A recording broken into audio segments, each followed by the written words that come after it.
It's weird.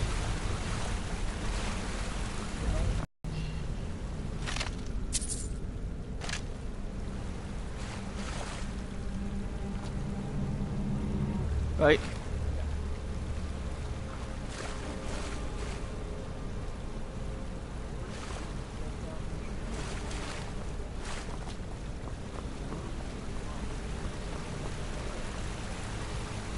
Try to push buttons to see what.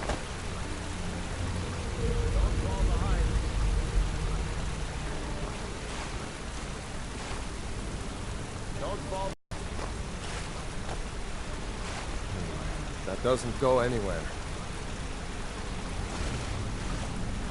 Guess we'd better try this way.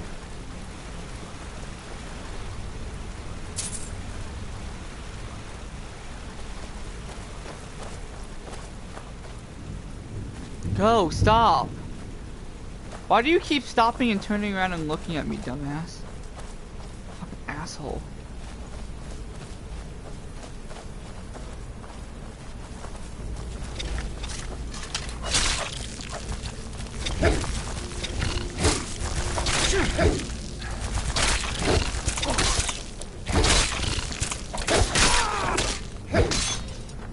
I hate those damn things. What would frostbite venom be? Potion?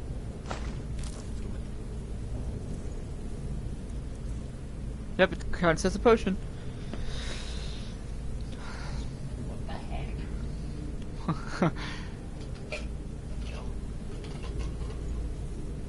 The game gets a lot better. This tutorial I didn't care for either.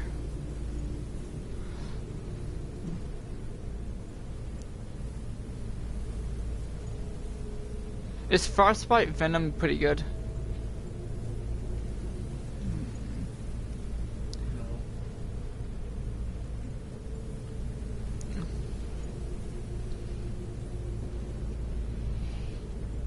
Guys, you know?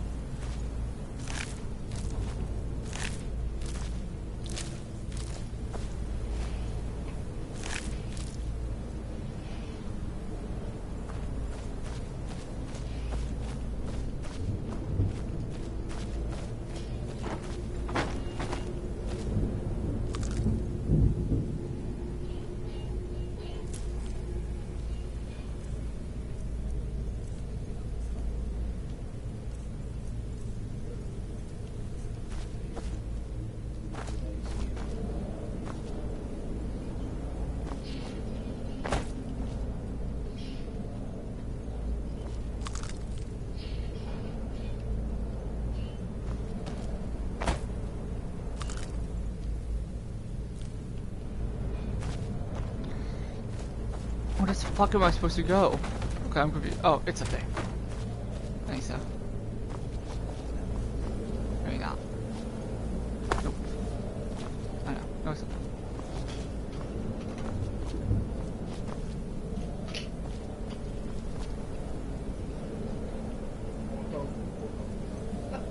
I would laugh. Oh, it's down here. Come on, hurry up.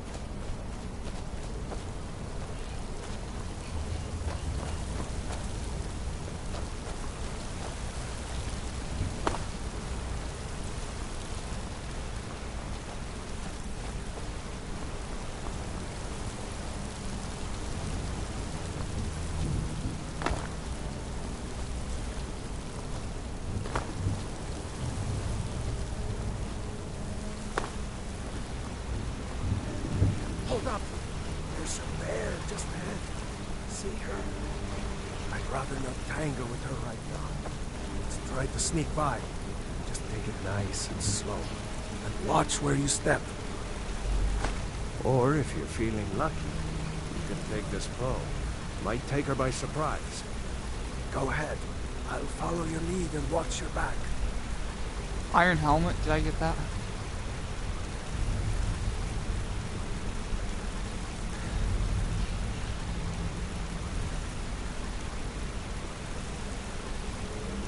I don't have an iron helmet. Wow.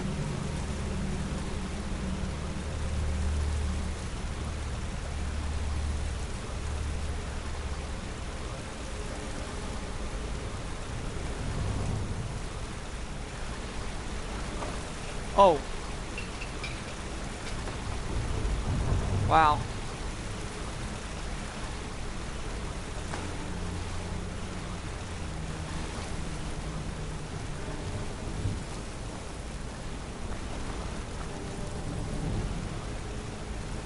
Did you kill the bear or did you shot Snake? I'm a snake.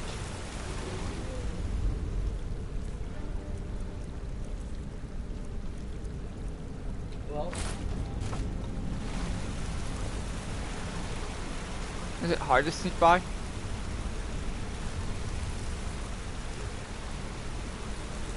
Is it just going that way?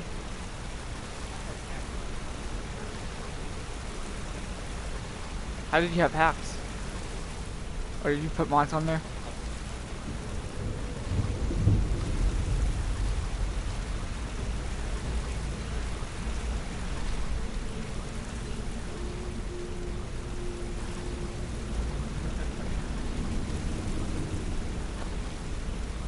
Almost there.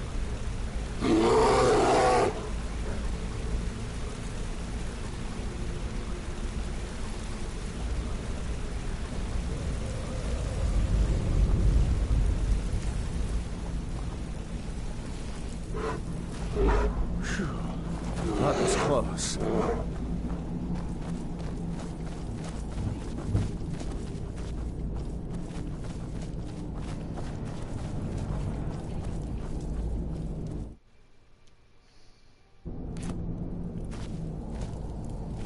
That looks like the way out.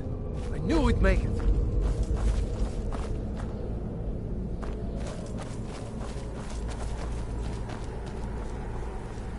We made it. No, push that last one up. Wait! Stop.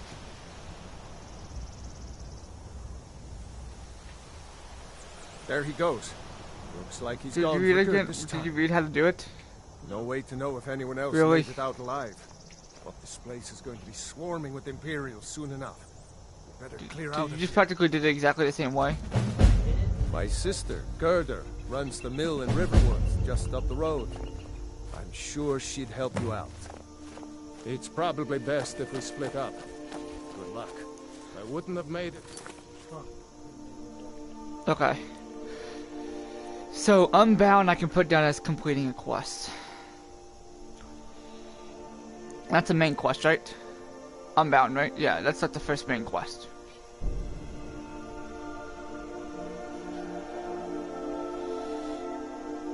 Okay, ready? Ready, Connor?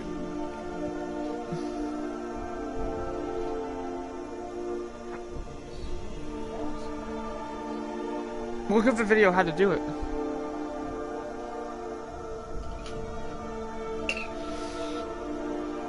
Okay, let's pull up them now. Without your help.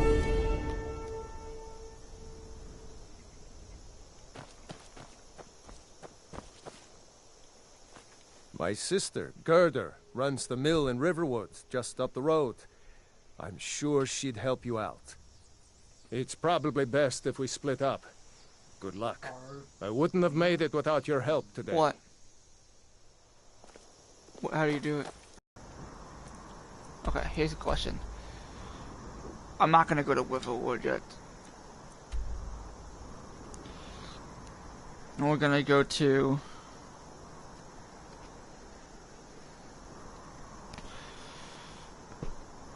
How do you do it? Is it simple?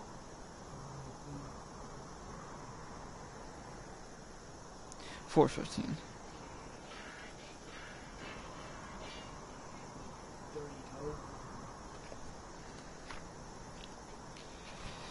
Okay.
Oh, okay. Let's so we go to solitude.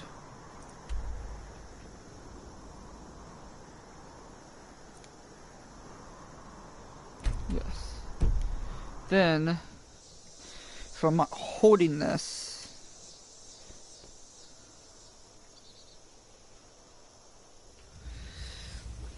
constantly open. Let's go there. And I am gonna disable this quest. How do you, did it still not work?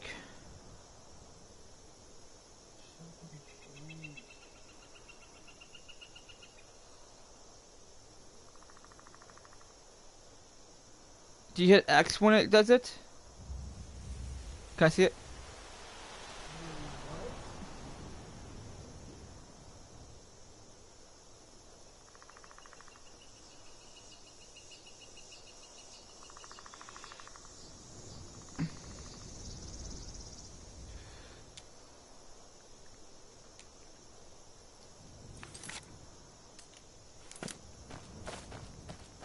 Okay guys, let's go on this journey, which is probably from here.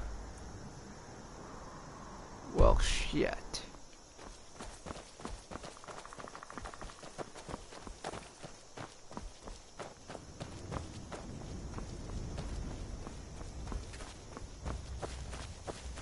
You know, you should go to Windhelm and join the fight between Skyrim. See if it proves that it's a real fight. If anyone will know what the coming of the dragon means, it's only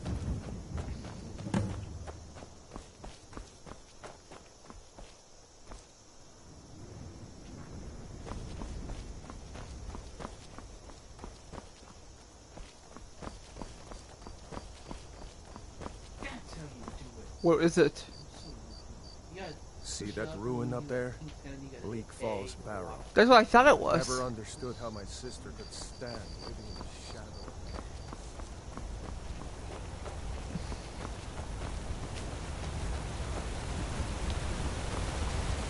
Can you die in water? I couldn't die in this, right?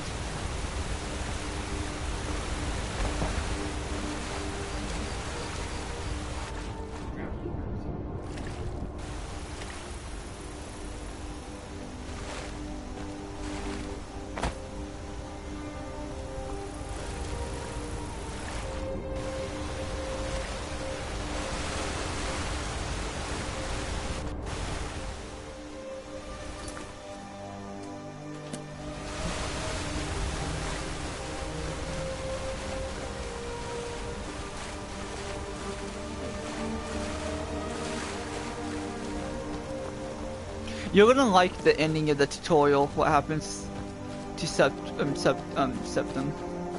I just like how he dies. It's funny.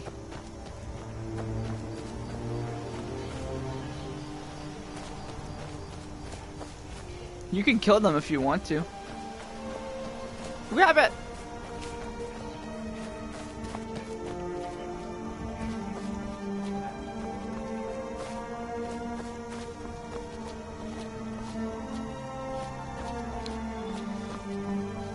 Am I literally climbing this mountain?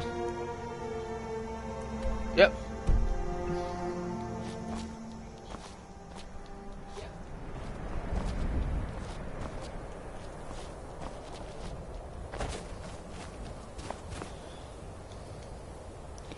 The map is in such a weird spot in this game. You can't hit one single button, you have to hit circle and then go down. I think that's so weird.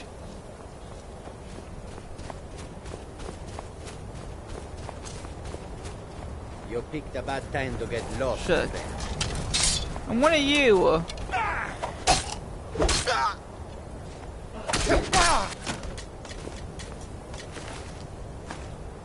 Soccer flower, I don't need that, I don't need any wine.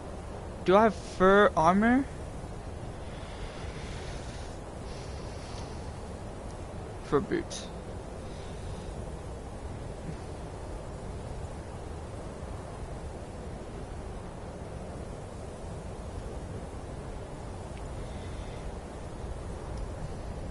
Fur armor.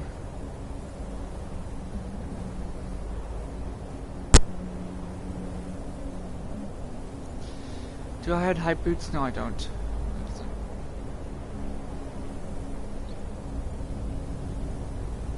Oh yeah.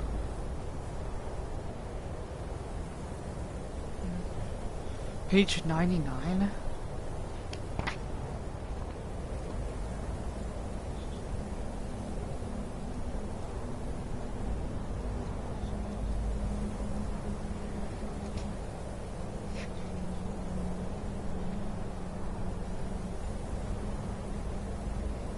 Oh.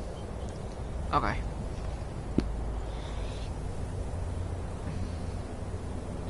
And do I still X? So, or X? I don't think so.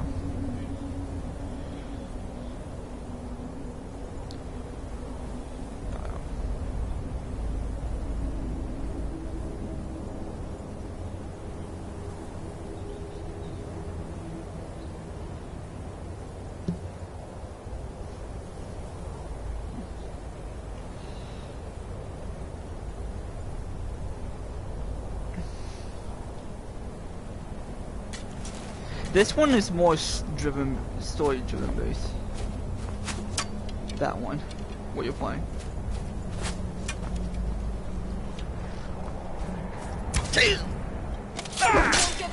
Me. Oh!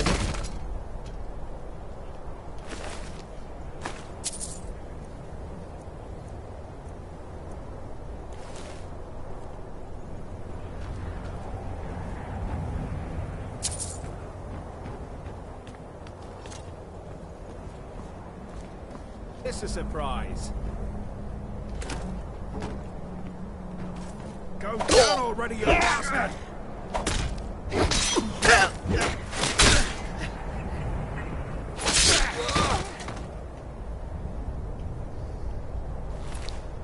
Hide shield.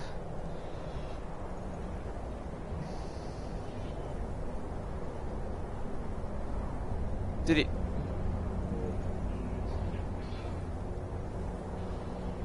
Yes. Do I have iron armor?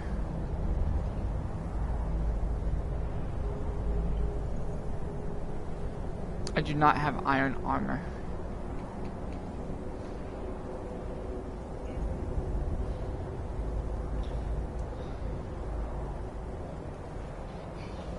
Oh, jeez.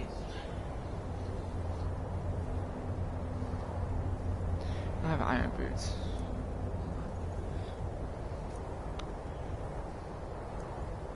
I just got one hit. This game is a lot harder too.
Oh wow.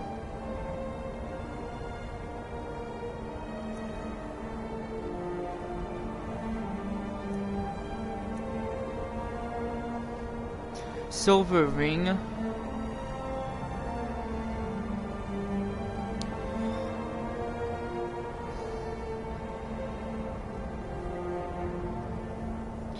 Not the definitely taking that out.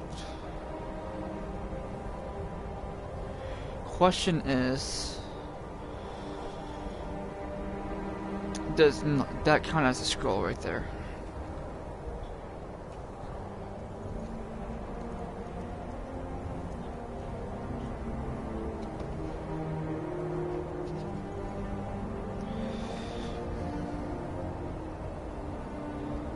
Yes, it does count as one.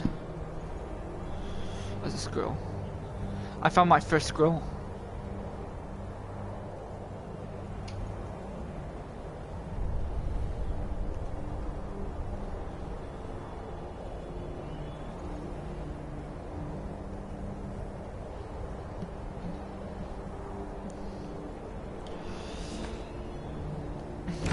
I just literally just... Do you think I could jump down?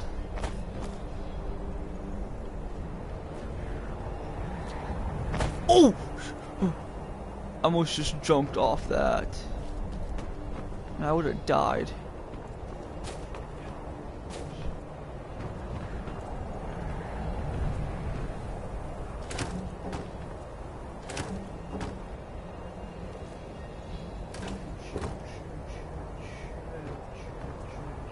What?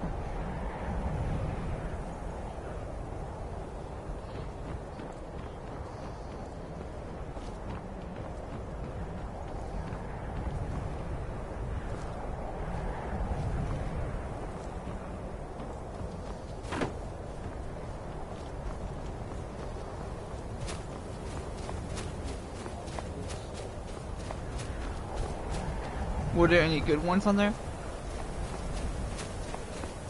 What? Like you would watch again?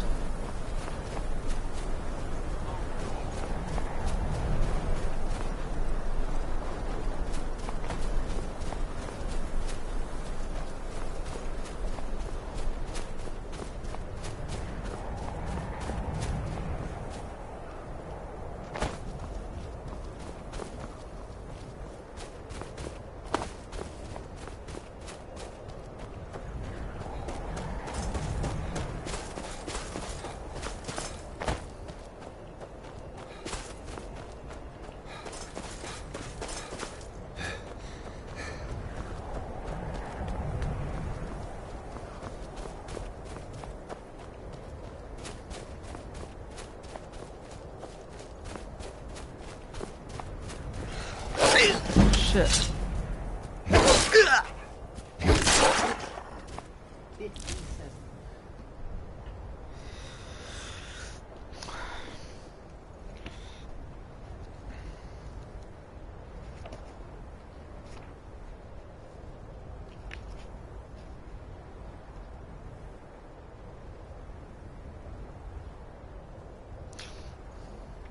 Buttermilk and hides.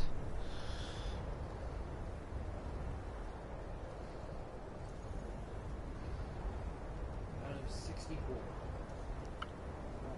What? This one would be 7 bucks.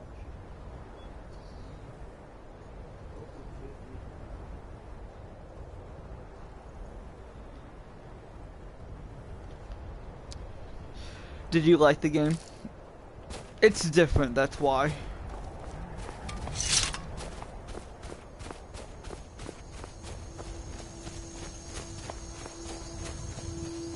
I'm almost there.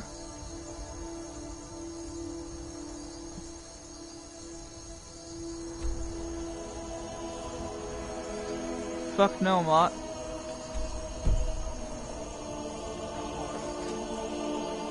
First one I'm going to is this. So I'm right here and I gotta go all the way there and I have to walk.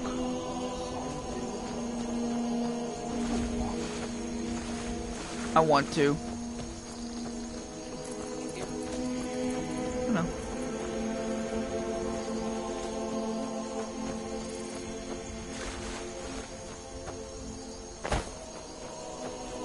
I'm trying to unlock all the places so I can fast travel constantly. But for me to unlock the location, I want to walk to each place.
leveled up.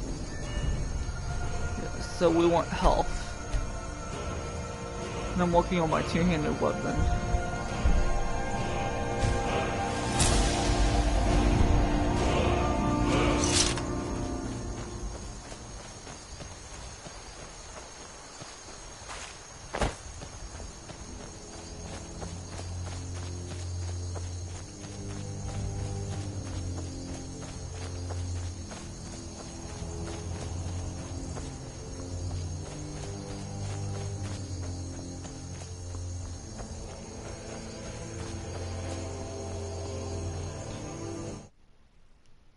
How's everybody going? I know who's watching. Can I cut grass?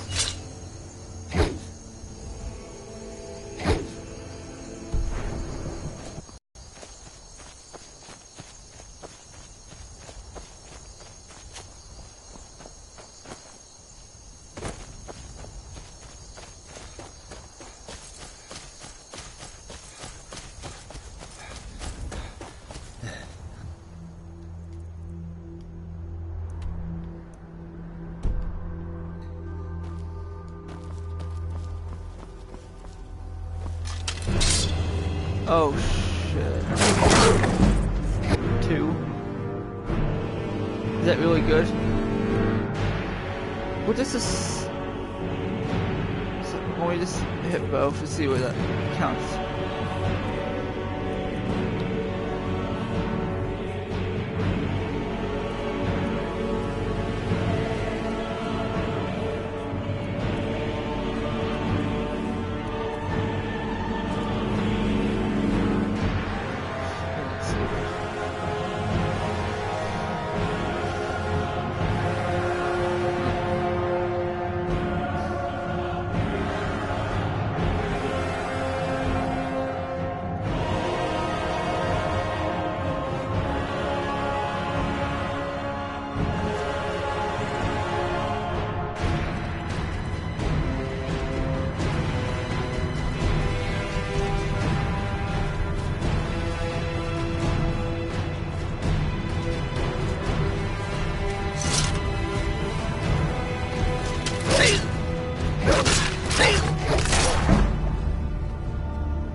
Sorry guys, I gotta stop eating ham.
Oh, am I probably dead? Huh?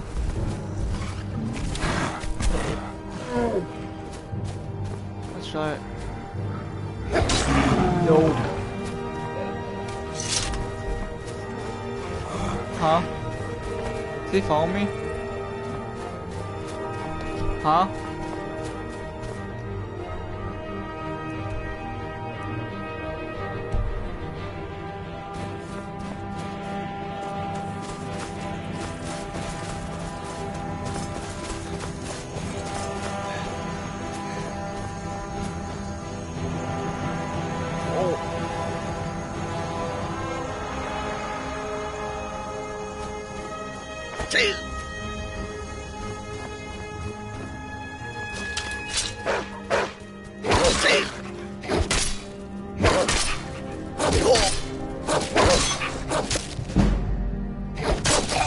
Damn. That's fine.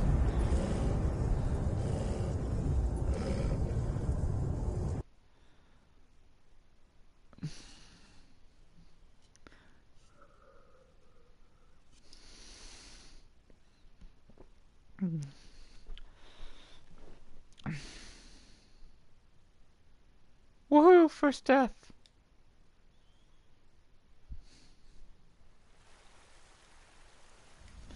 Oh, it literally took me all the way back. Ha ha ha. Yeah. I told myself for me completing.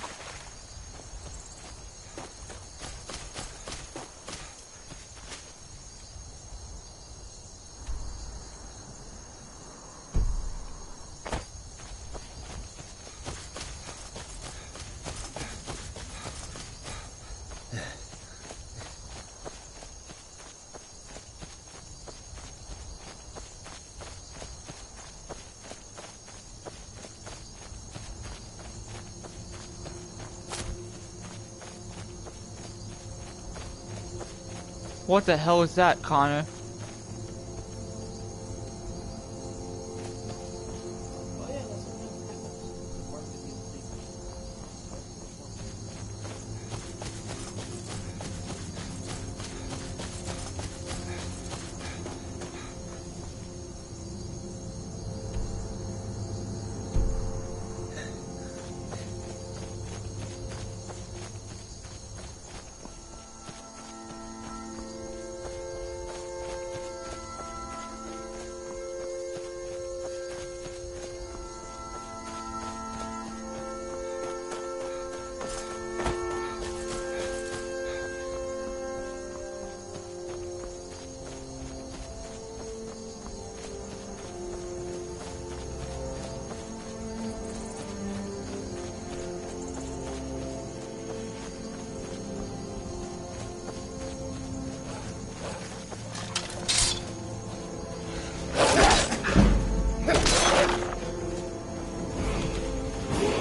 Oh shit. Shit. Man, shit.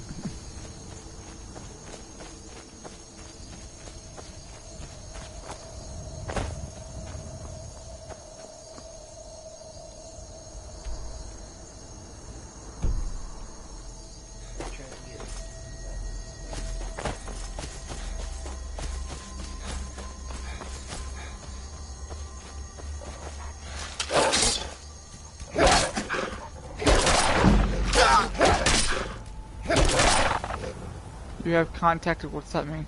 contracted rock What's that? use. Did I really? Open. Magic. Active effects.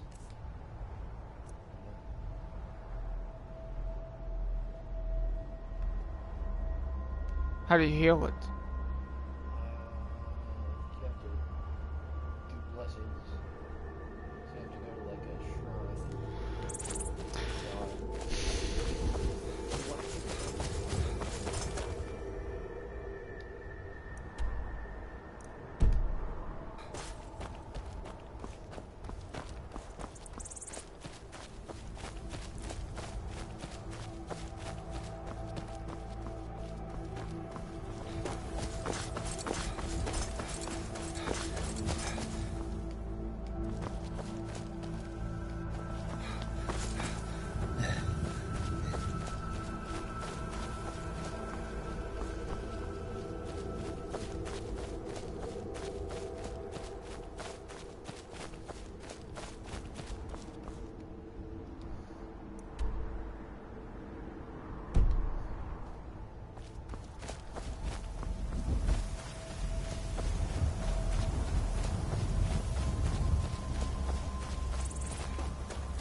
Sorry guys if I'm quiet, I'm just listening to the music.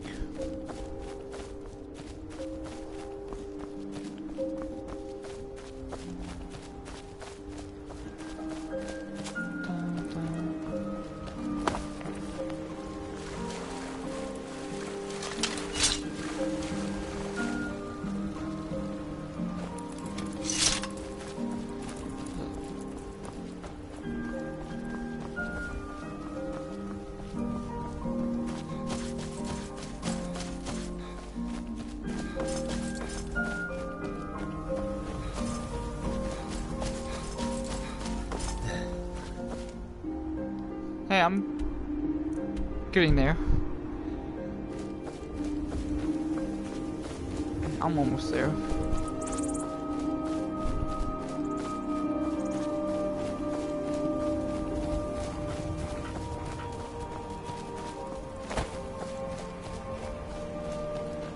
Whoop.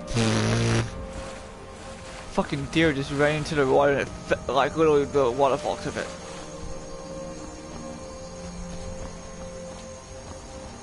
No, it's not.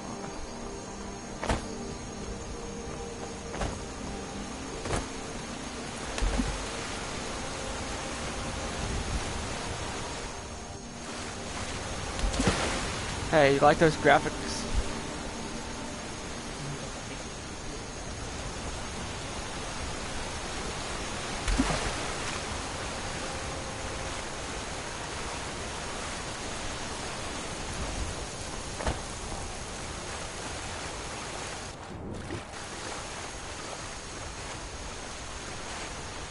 I'm waiting for this really like bad big drop.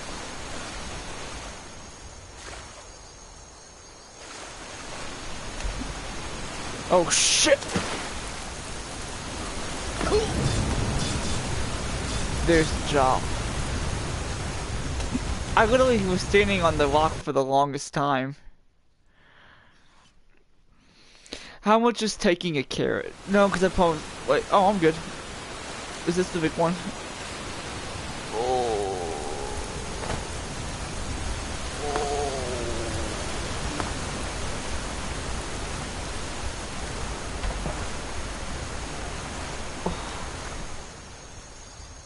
Hey, look!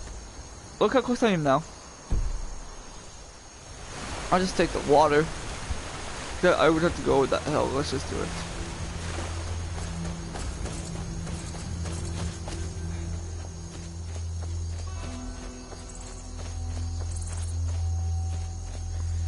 And you missed my favorite line at on Oblivion. When you go to the market. Yep. We have no, it's like yep, you can buy some food here. No, like oh, I forgot what. You going to bed? Nope. Look how close I am now. Better.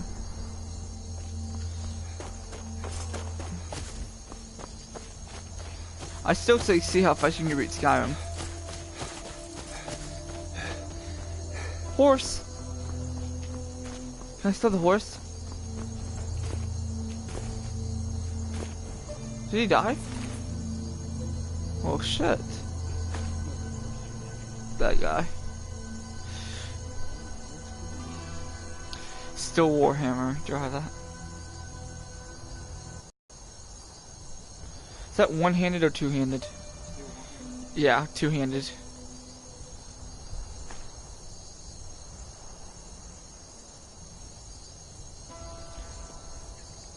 Stubbed armor.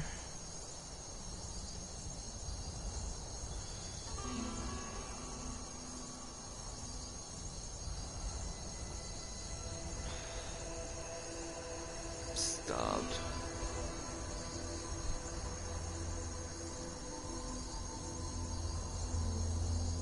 And then first shoes.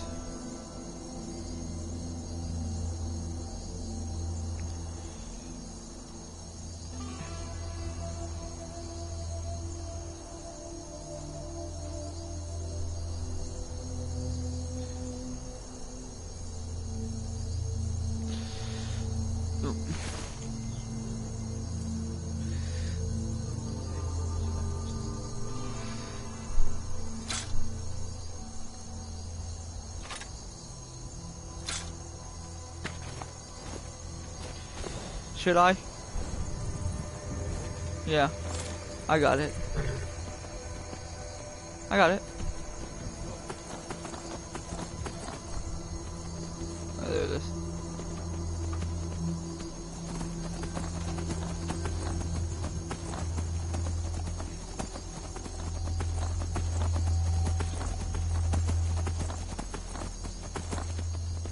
And this doesn't count towards my horse one. I have to buy them. Oh, I didn't mean that.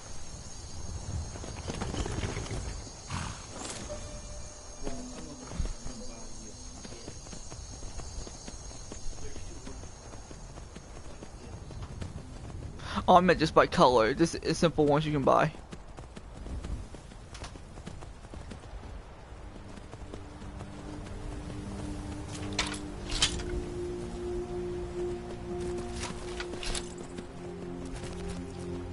Can horses go in the water? And like swim?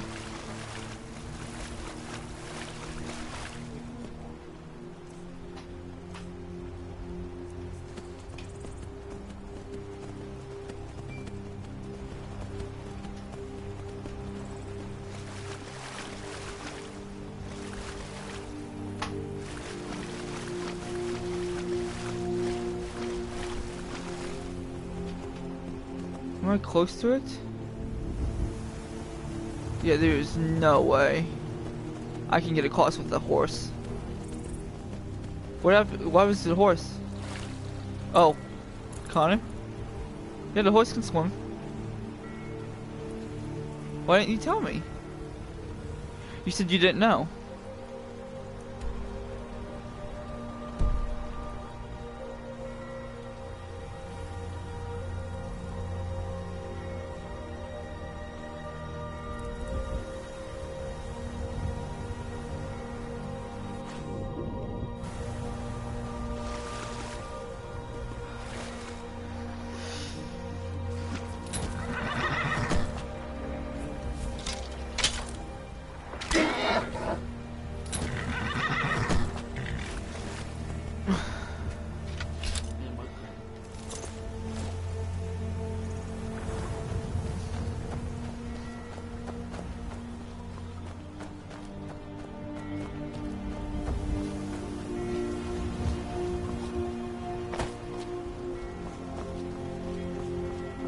Please don't detect it.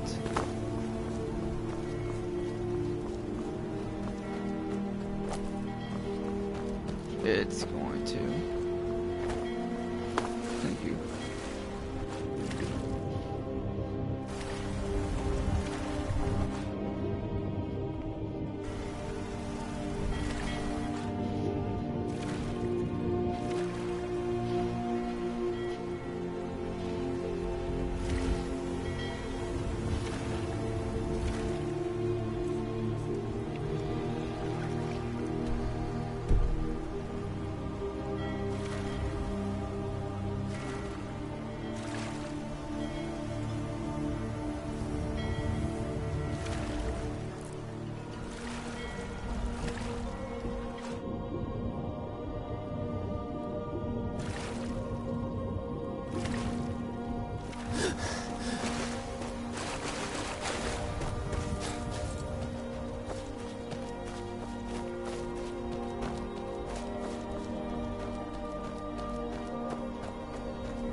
Really, I found a book.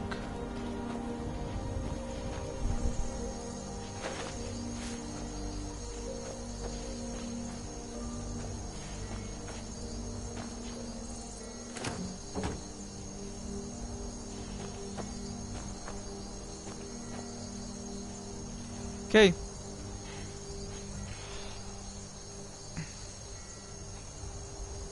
Book reading time.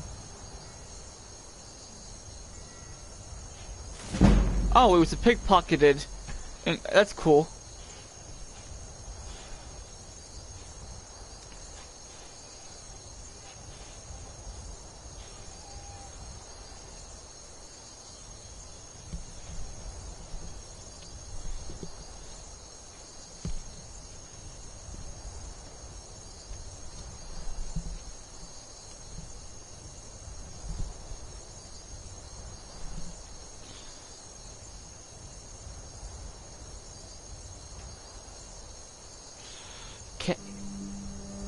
Purloined Shadows.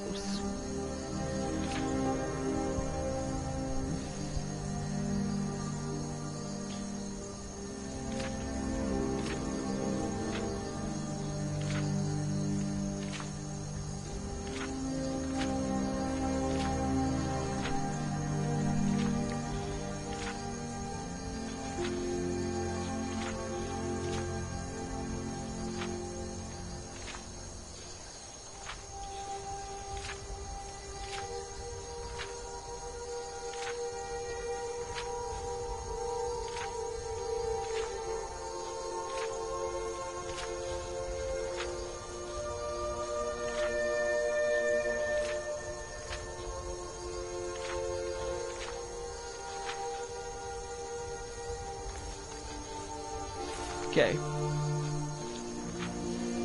Chapter 1. The candle was lit and if I'm not yelling. The candle was lit and the thief was standing there, blinking, caught. She was young, rather dirty, wearing ragged black clothes that were surely quite smart and expensive weeks ago when she had stolen them from one of the city's best tailors. The look of surprise slipped from her face, and she took on a blank expression as she put the gold back on the table. "What are you doing here?" the man with the candle asked, stepping from the shadows.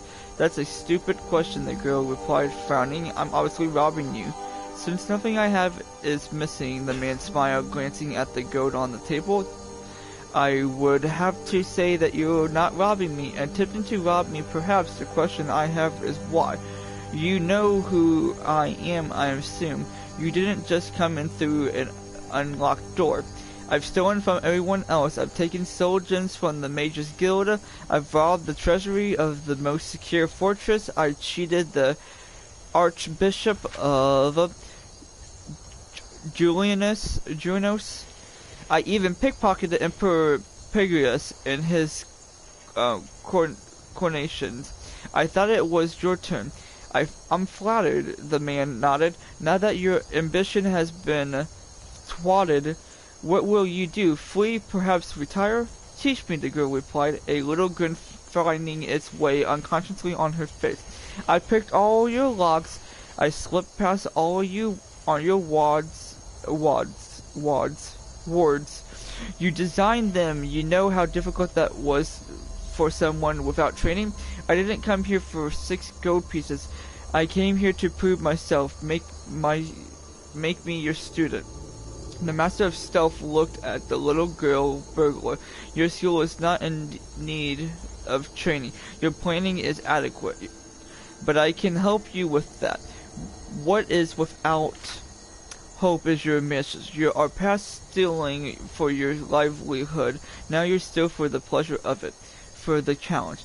That's a personality trait which is incurable and will lead you to your own inner grave. Haven't you ever wanted to steal that which can't be stolen?" the girl asked. "Sometimes that would make your name known forever." The master did not answer, but only frowned. "Clearly I was fooled by your reputation," she shrugged and opened a window.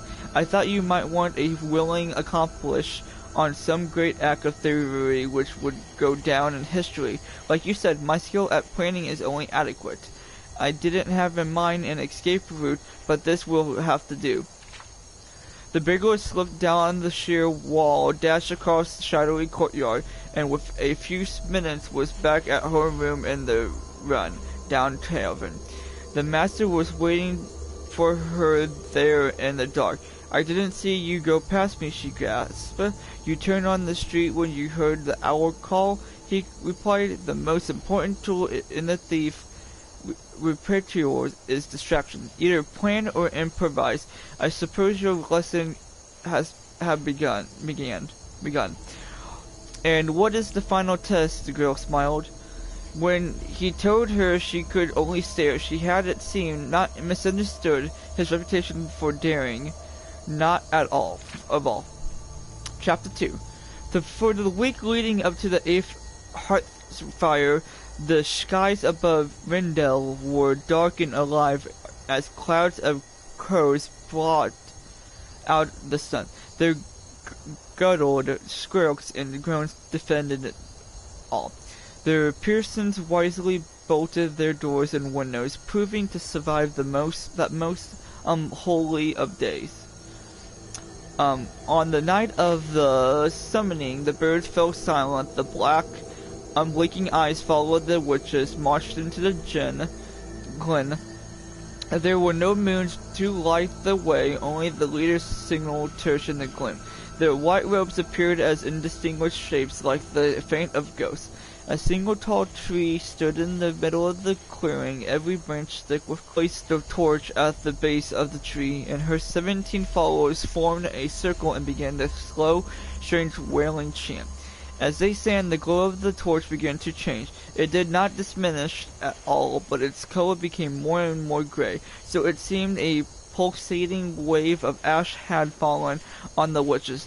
Then it grew darker still, so that for a moment through the fire yet burned. It was dark as night in the forest. The penumbra continued until the torch was burning with a color without a name, emptiness beyond mere darkness. It cast a glow, but it was an unnatural scintillation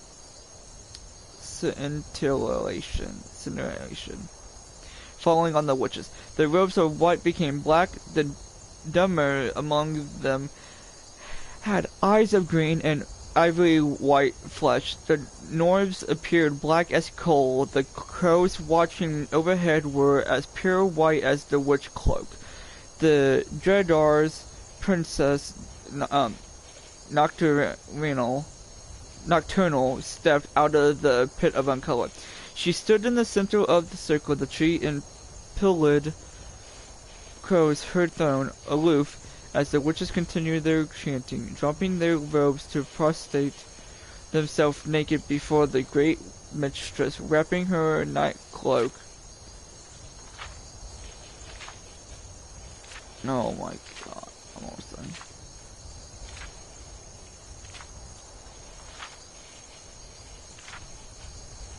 Her night cloak around her. She smiled at their song. It spoke of her mystery, a veiled beauty of eternal shadows, and a divine future when the sun burned no more. Nocturnal let her cloak slide from her shoulders and was naked.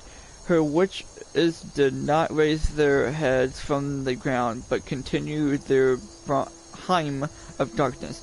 Now, said the girl to herself, she had been up in the tree all day, dressed in a ridiculous suit of mock crows. It was uncomfortable, but when the witches had arrived, she forgot all of her aches, and concentrated on being perfectly still like the other crows in the tree. It had taken considerable planning and studying between her and the master of stealth to find the glen and to learn what to accept in the summoning of Nocturnal. Generally silently, the burglar eased herself down the branches of the tree, coming closer and closer to the dead princess. She let herself break her concentration for just a moment and wondered where the master was. He had been confident in their plan.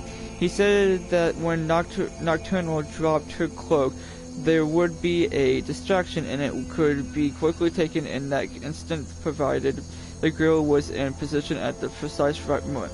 Her cloak climbed along the lowest of the branches, carefully pushing aside the crows that were, as the master said, transfixed by the princess and her naked beauty. The girl was now close enough if she only reached out her hand to touch Nocturne's back. The song was rising to a crescendo, and the girl knew that the ceremony would soon be over. Nocturnal would clothe herself before the witches ended the chant, and the chance to take the cloak would be over. The girl gripped the tree branch tightly as her mind raced. Could it be that the master was not here at all? Was this conceivably the entire test?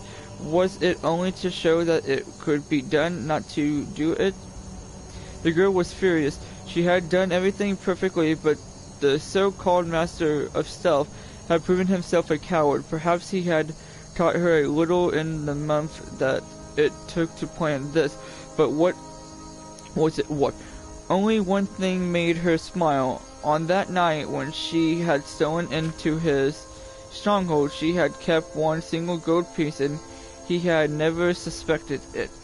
It was symbolic as stealing the cloth of Nocturnal in this way, providing that the master thief could be robbed. The girl was so lost in her mind that she thought she imagined it for a moment, when the man's voice yelled out from the darkness, "Mistress!"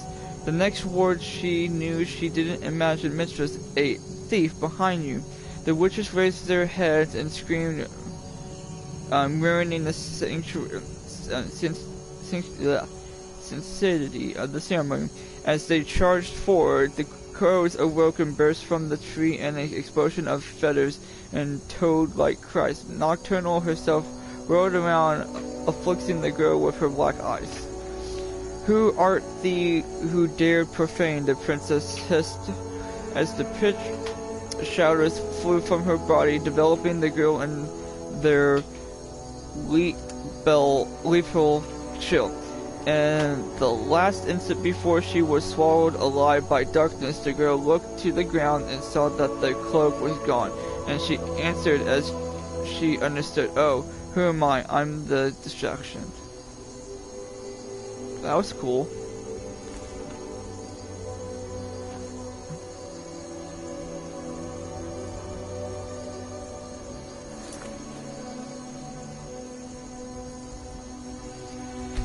Save.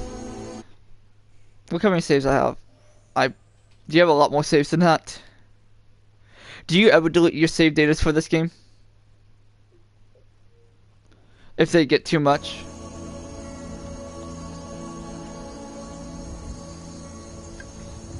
My throat started to hurt after that. Okay. Oh wait, yeah, I gotta go up there.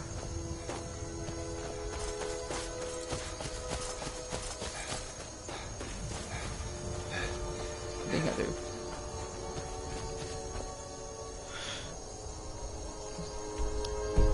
Can I climb up there?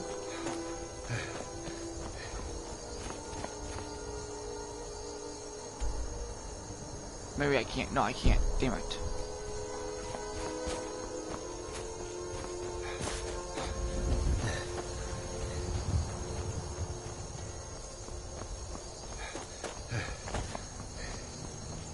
Ready? Oh, no! Okay. Jump.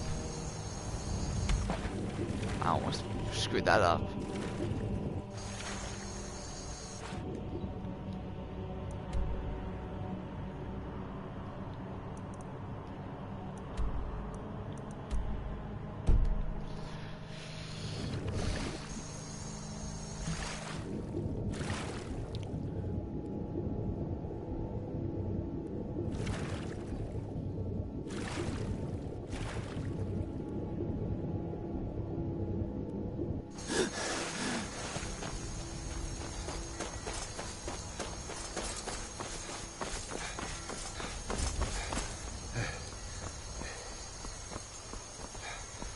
Hello.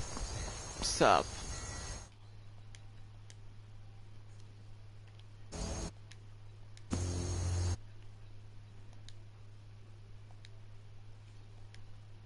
I love this guy's name, Jake. Connor. Look.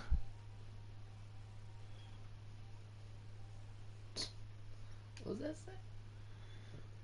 Snipezilla the god? No, just wait.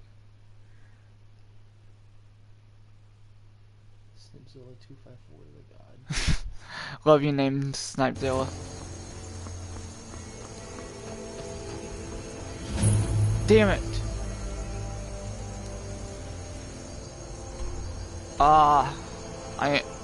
Please tell me that's part of where I'm supposed to look for.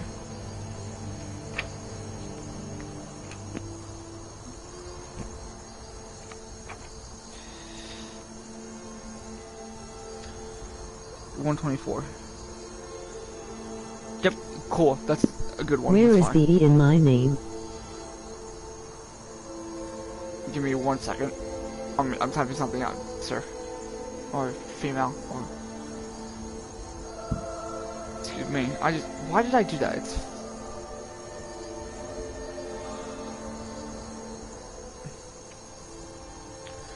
And then it's the East Empire Company Warehouse. Give me 1 second. It's not Snipezilla 254, it's Snipzilla 254 the god. We're good. Give me 1 second. I'm gonna look at that because I could barely hear it.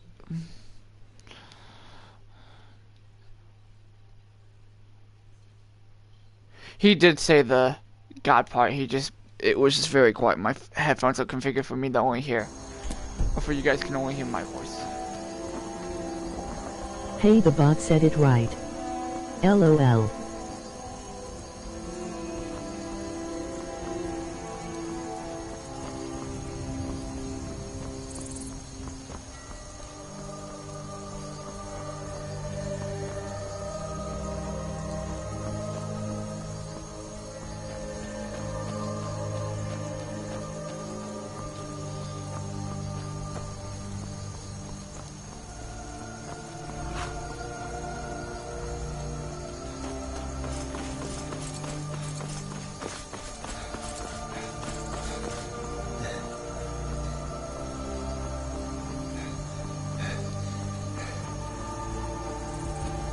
Come to Solitude to join the Legion, speak to Rickard.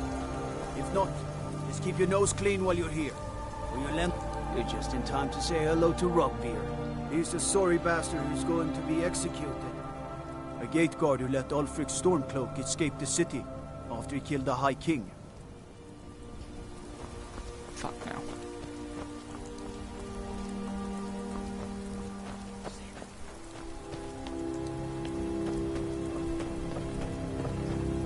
Son of a bitch, that scared the shit out of me. That! Yeah, when he said that.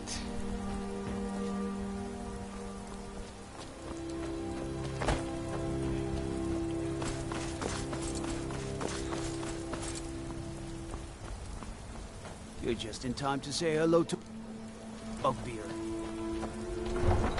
Okay, we just found Solitude.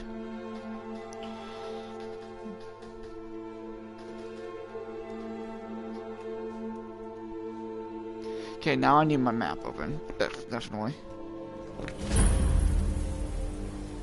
They can't hurt Uncle Rogbeer. Okay, give me Tell 1 them he second, didn't dude. do it. Okay. Positions. We're gonna...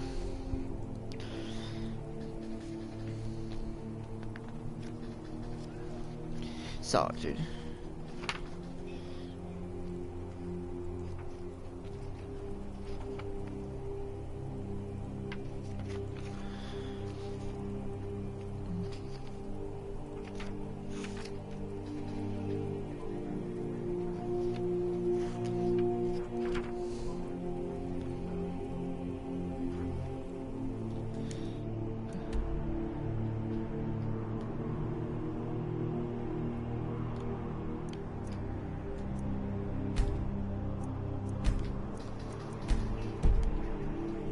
Sorry, you need to go home.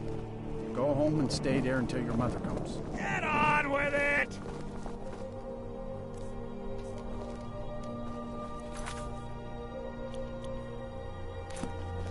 Traitor! You betrayed us. Scum betrayed his high king. Best she know now, You're all harmed. Rogver, you helped Ulfric Stormcloak escape the city after he murdered High King Torrig. By opening that gate for Ulfric, you betrayed the people of Solitude. He doesn't deserve to speak! There was no murder. Ulfric Liar. told the story. He beat the High King in fair combat. Such is our way. Such is the ancient custom of Skyrim and all Nords.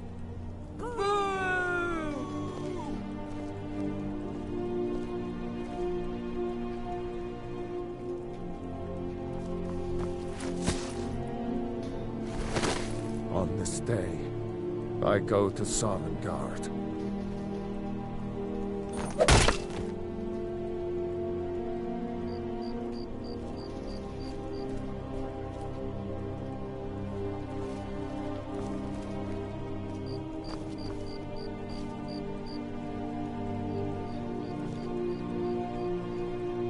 You wouldn't be a sellsword, would you? I have a little problem you could solve. Mind yourself in my city, friend. This here axe in full swing is a right terrible sight. Some gate guard you were! Hmm? Hmm?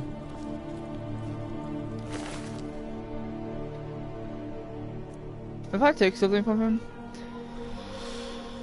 Okay, give me guys a second.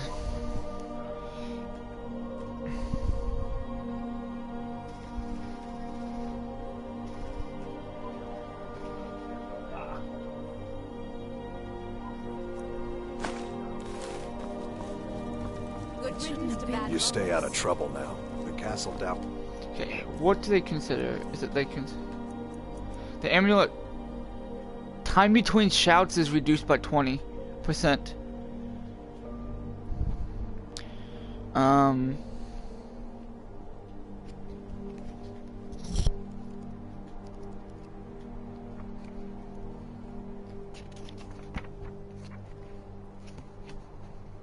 Yep, Alice. It's considered armor. I know I don't have that. I know I don't. Definitely.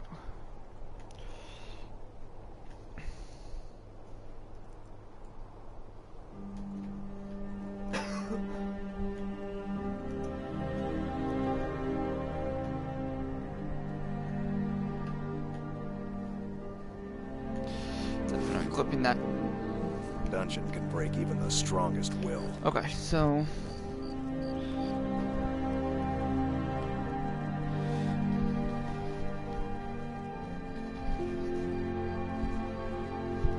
damn. I'm waiting.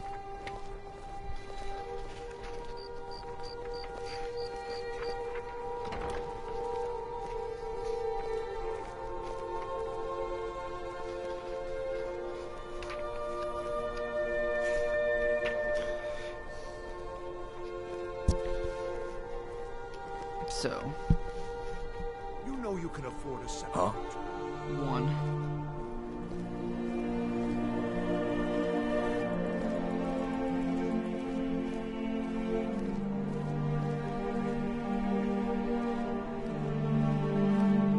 Coin or two for a veteran. It's not much to ask.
There, the local map.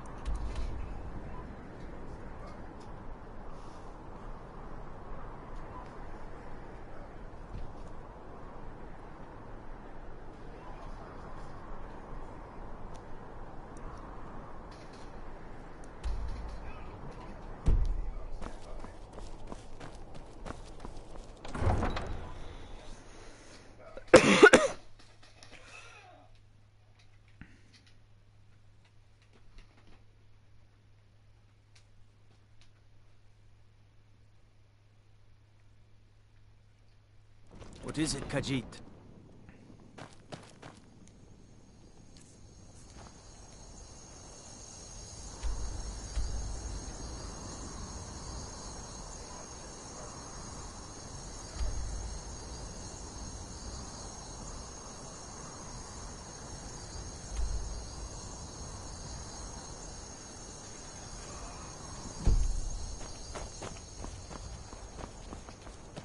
I don't abide fancy clothes, but...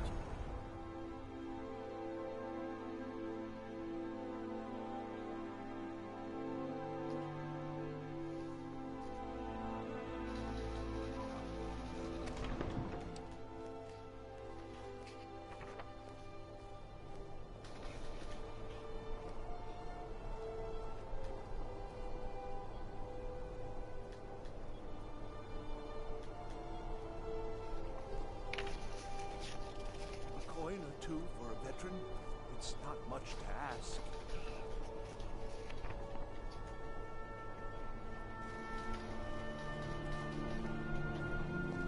You know what? I am not gonna do that. You know you can afford a septim or two.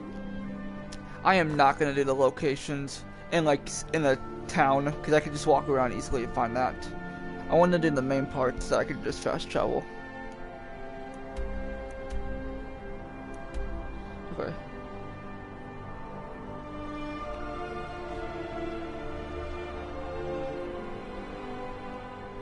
Oh, this is what.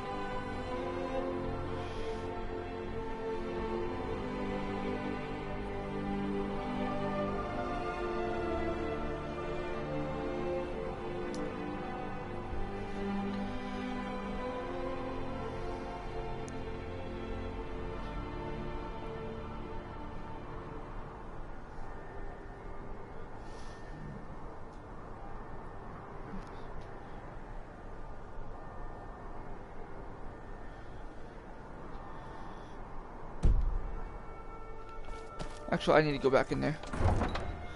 Because I gotta go into the town and go to, I think it's at 30. Yeah. Is it Blue Palace that I need to go to? Blue Palace, which is 31, which is down back here.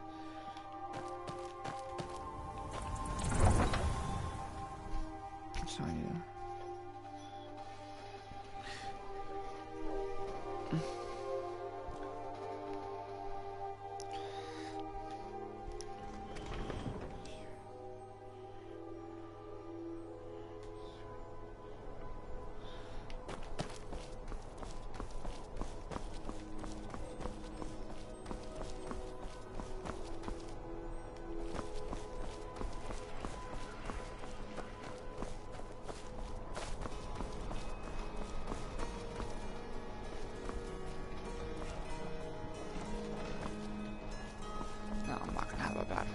Yet.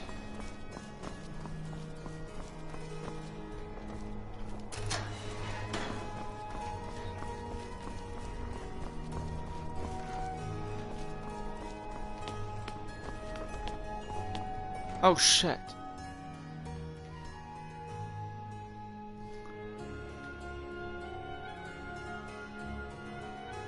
That's a Falmar? Damn, those are fucking creepy.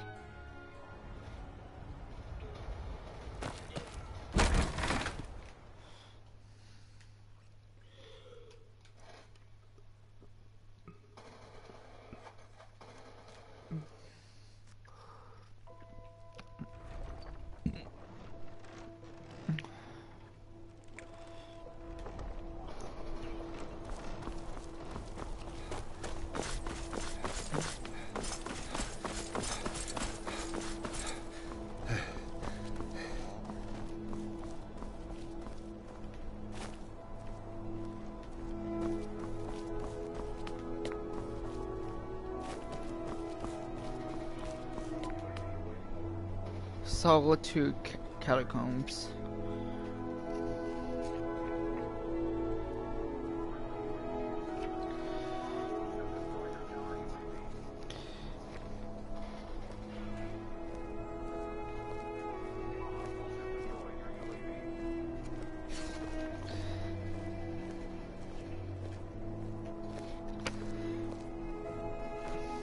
Tendrils of thought may wind their way through this realm, but those tendrils bind our reality together.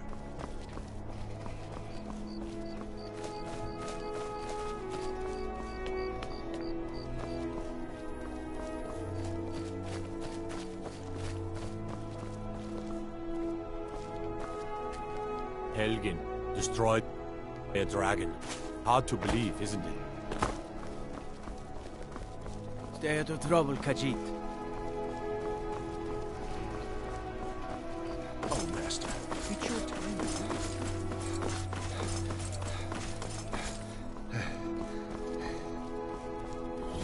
leave. Boy Palace, got it. What is it called?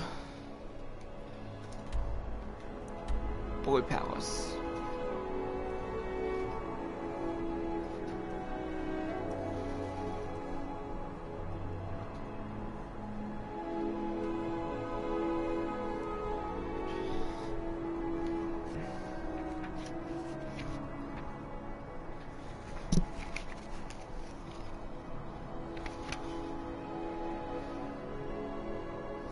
How do you heal up again from diseases? Shrines, you said? Where are shrines usually?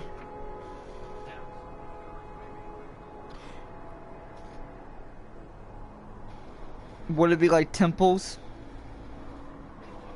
Or would they call it shrines? 20.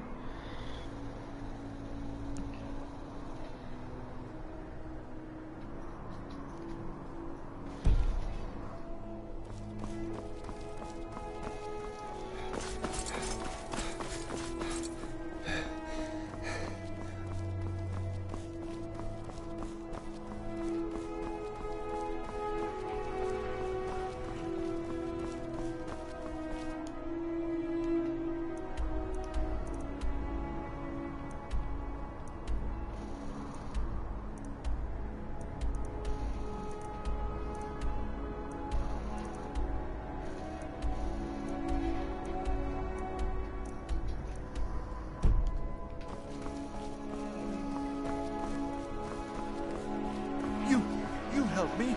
You help people, right? That's what you do. Being old's not so bad. Daughter keeps me fed, and my working days are done.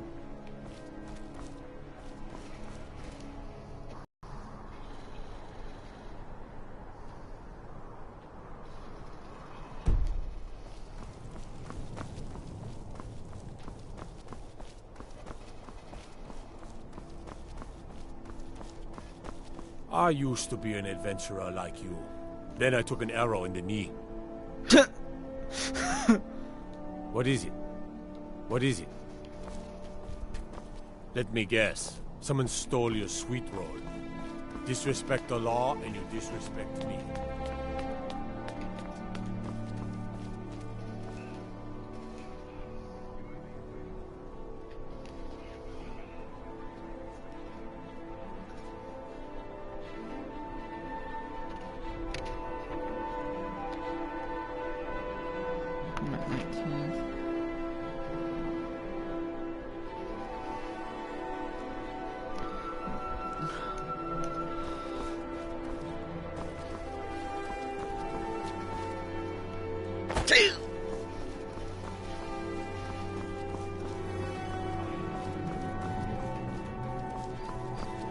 Is this the temple?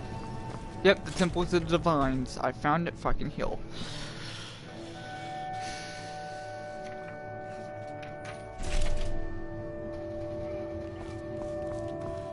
Do you know how to hit? Blessings. You look troubled. Have you come seeking guidance? Those who worship at the shrines will sometimes receive boons from the gods themselves. The nature of the favors varies per deity. Please, feel free to worship at any or all of the shrines. The strong and honorable always carry the blessing of the Eight. Feel free to take a seat or pray at the shrines. I will get the We book in a appreciate second. worship in all its forms.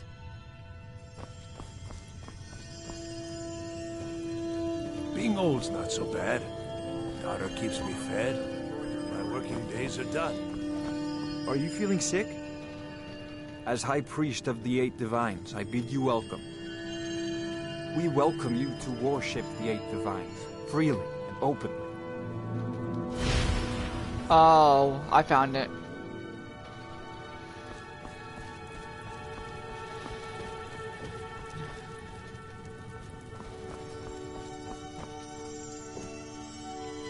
I am not Let's still. walk in the steps of the Divines.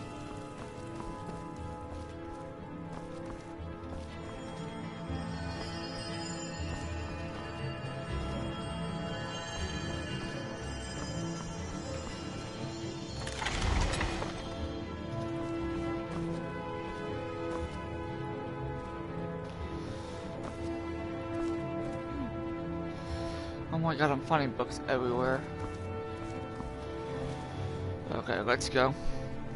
Wolf Queen, book 3. What?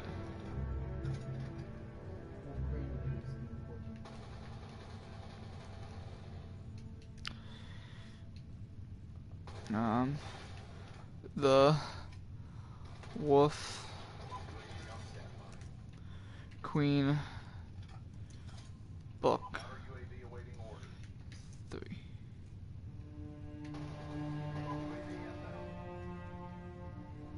Hostiles have destroyed your UAV. How long is it?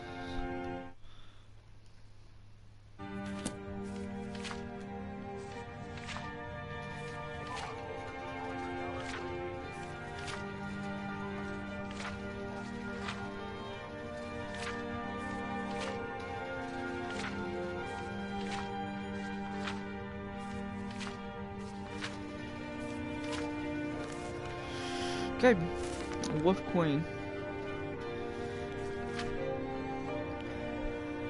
From the pen of the 1st century 3rd age sage of that person, 3E98, the Emperor, this person, Septim II, died a few weeks before the end of the year on the 15th of Evening Star during the Festival of North Wind Prayers, which was considered a bad omen for the Empire. He had ruled over a difficult 17 years. In order to fill the bankrupt treasury, that person, because I'm really tired, I don't want to say his name, had dismissed the elder council, forcing them to buy back their position. Several good but poor councilors had been lost. Many say the emperor had died as a result of being poisoned by a vengeful former council member. His children came to attend his funeral and the coronation of the next emperor. His youngest son, Prince Magnus, 19 years of age, arrived from that place, where he had been a counselor to royal court. 21-year-old Prince Sepphoris arrived from Gilnan with his red guard by the Queen, that person. That person, at 43 years of age, the eldest child and had presumptive had been with his father in the imperial city. The last to appear was only his daughter, Panmia, the so-called Wolf Queen of Solitude, 30 years old and radiantly beautiful. She arrived with a magnificent endorsement, accompanied by her husband, the elder king, that person, and her year-old son, Yule. All except that person to assume the throne of the empire, but no one knew what to expect of the Wolf Queen. 3E99. Lord, that person had been bringing several men to your sister's chamber late at night every night this week. Offered the spy master. Perhaps it's her husband were made aware. My sister is the devotee of the conqueror god women in Talos, not the love goddess her. She is plotting with these men, not having orgies with them. Did I read that right, Connor? She is plotting with these men, not having orgies with them. Where? The last sentence. She's not plotting. She is plotting with those men, not having orgies with them. Yeah, that's correct. Okay. I wager I'll slip. What? Are you playing online? No.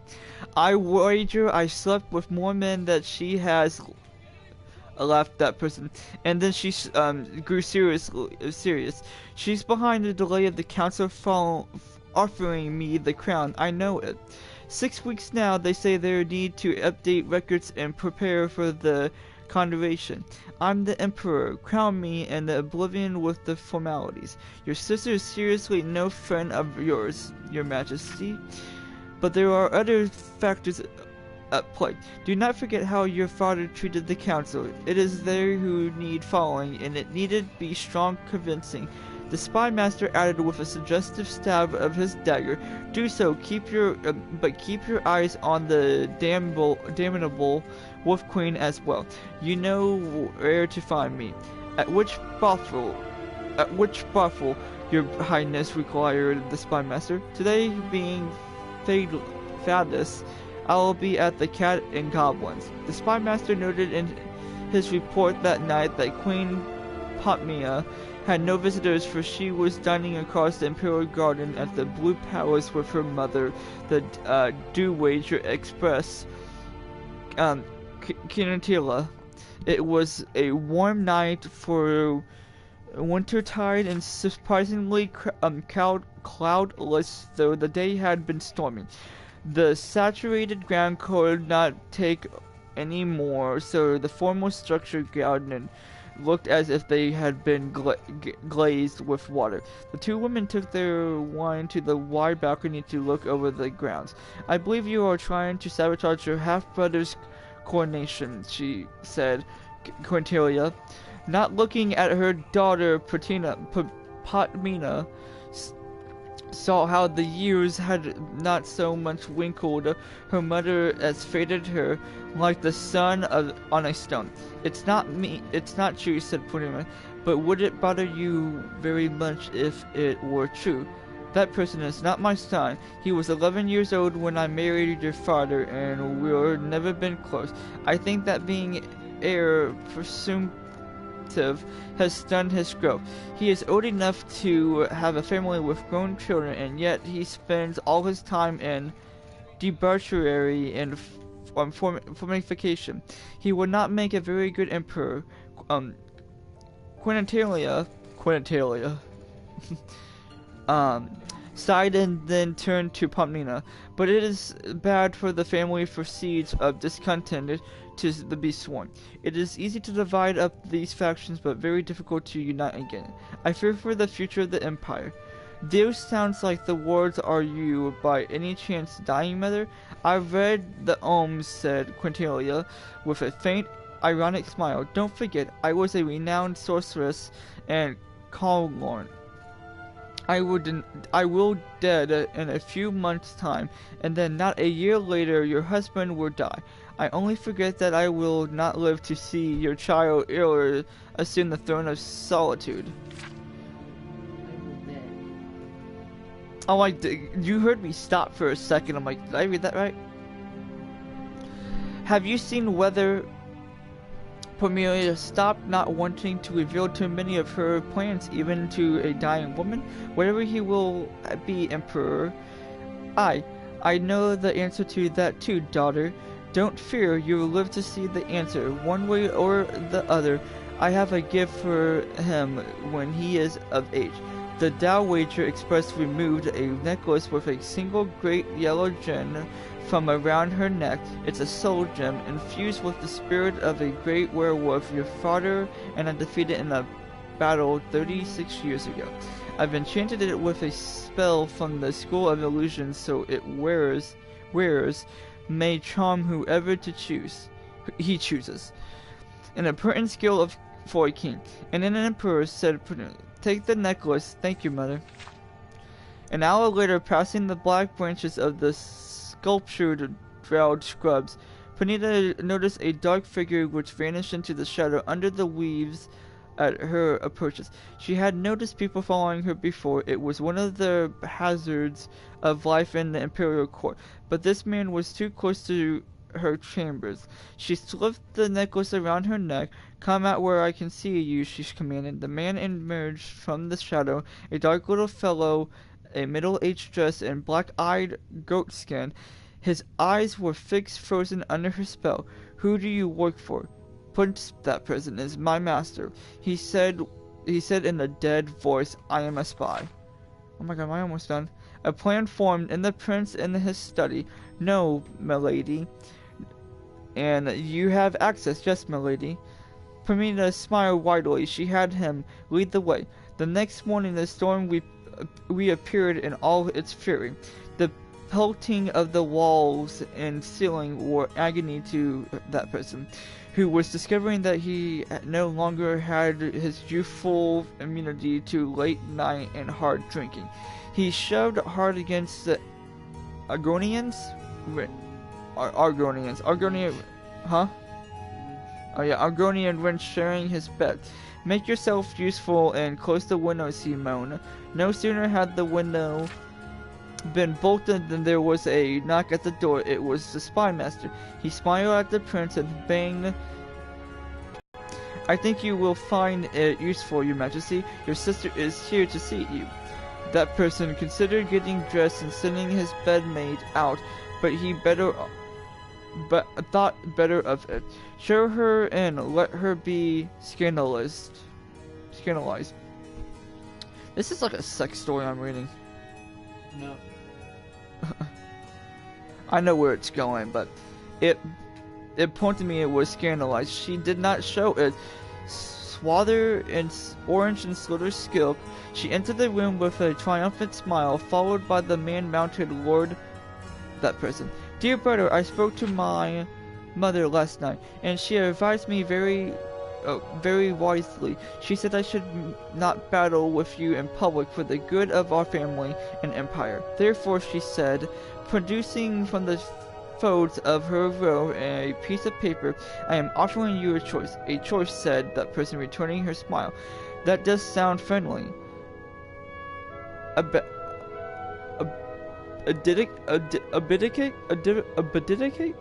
I don't know if that's a B.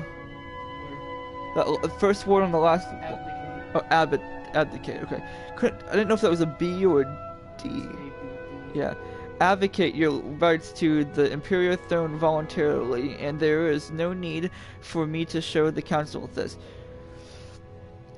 She said, handing her brother the letter. "It is a letter with your seal on it, saying that you knew that your father was not," that person stepped in a second, "but the royal steward." That person. "Now before you deny writing the letter, you cannot deny the rumor, and that the imperial council was believed that your father, the old fool, was quite capable of being cuckolded. Cuckolded, okay. No. It's cuck or cuckold, and it's that a man will let his wife sleep with another guy that isn't him. That's with him? So it's like open marriage. No, it's not open marriage. Whether it's true or not, or whether the letter is a forgery or not, the scandal of it would ruin your chance of being emperor. That person's face had gone white with fury. "Don't fear, brother," said Palmea, taking back the letter from his shaking bands. "I will see to it that you have a very comfortable life, and all the horrors you heart." of any other organ desired. Suddenly that person laughed. He looked over at his spy master and winked. I remember when you broke into my stash at that place, erotica, and blackmailed me. That was close to 20 years ago.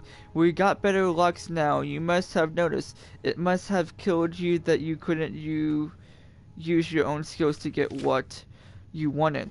Pomina merely smiled. It didn't matter. She had him.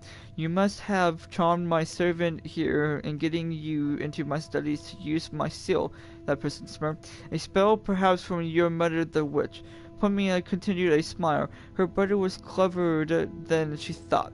Did you know that charm spell ever powerful one?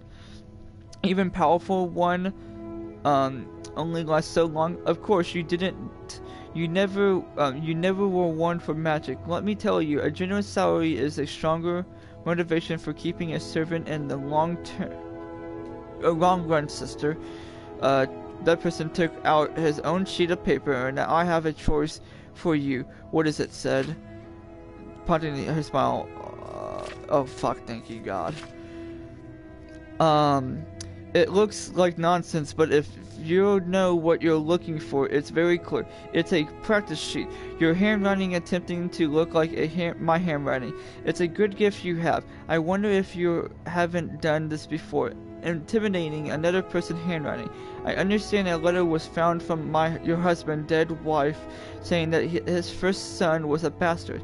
I wonder if you wrote that letter. I wonder if I showed this evidence of your gift to your husband, whether he would believe you wrote that letter. In the future, dear Wolf Queen, don't lay the same trap twice. Pomina shook her head, furious, unable to speak. Give me your forgery and go take a walk in the rain. And then later today, unhatch whatever other plots you have to keep me from the throne. That person fixed her eyes on Pomina. I will be Emperor, Wolf Queen. Now go. Pomina handed her brother the letter and left the room.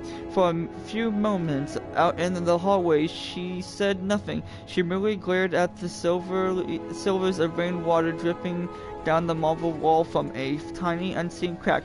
Yes, you will, brother, she said, but not for very long. Oh my God. Oh, I gotta read this book too, you son of a whore.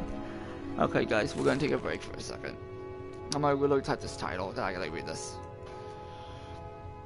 I need to get a drink of water. Does it sound like I'm losing my voice?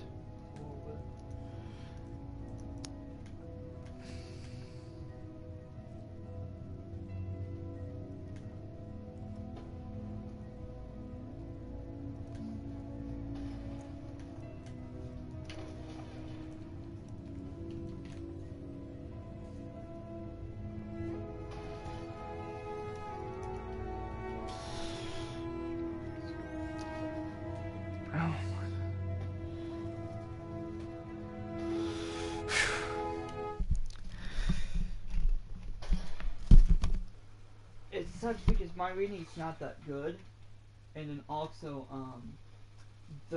for some reason I have a hard time reading the font of the skin. And you know it's like 2:45, right?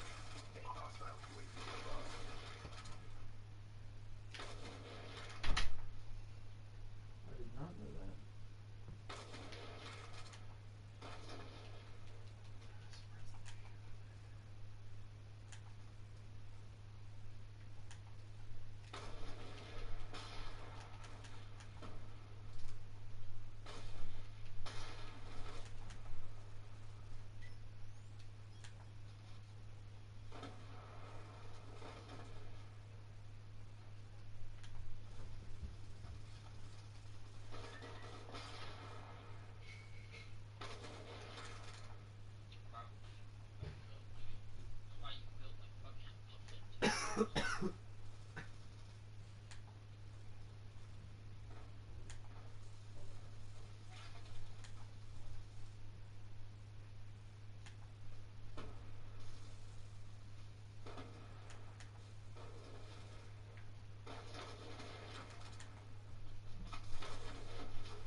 you're so good, dude. Oh my god. Hostile hunter-killer drone inbound. Hostile UAV above.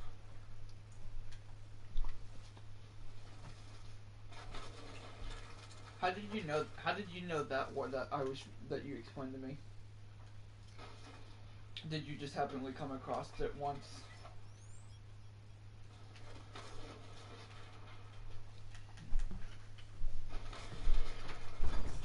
Wow, you're so good. Oh my god. Fucking MLG Pro over here.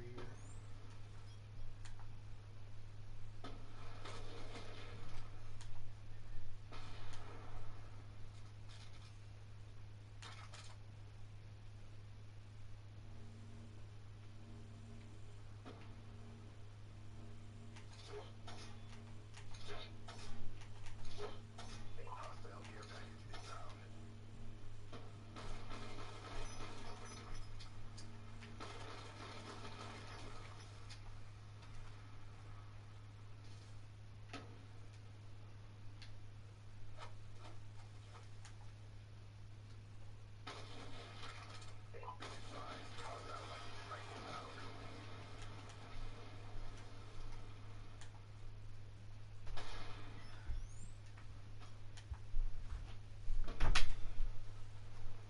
Never had this much lag in my lobby before.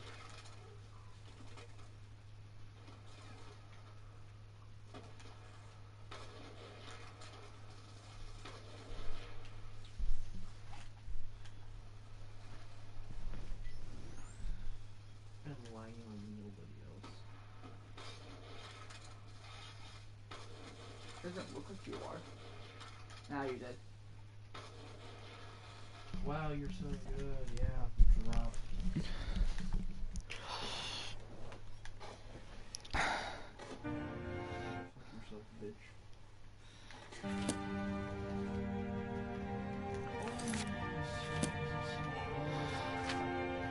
1, 2, 3, 4, 5, 6, 7, 8, 9. Oh my god, this is only a couple pages. Okay. Late in the Second Era, a girl called that was born to the rulers of the kingdom of Mournhold in what is now the imperial province of Morrowind. She was reared in all of the luxury and security befitted a royal dark elven child until she reached 5 years old of age. At that time, His Excellency Tiber Septim I, the first Emperor of Tamriel, demanded that the descendants rulers of Morrowind yield to him and institute imperial reforms. Trusting to their vaunted magic, the Dark Elves imprudently refused until Tiber Septim armies was on the borders. An armistice was barely signed by the now eager Demir, but now before that were several battles, of which laid was the Mournhold, now called Almel Exeria. Little Princess, your parents were just sloughing right there. Bedtime.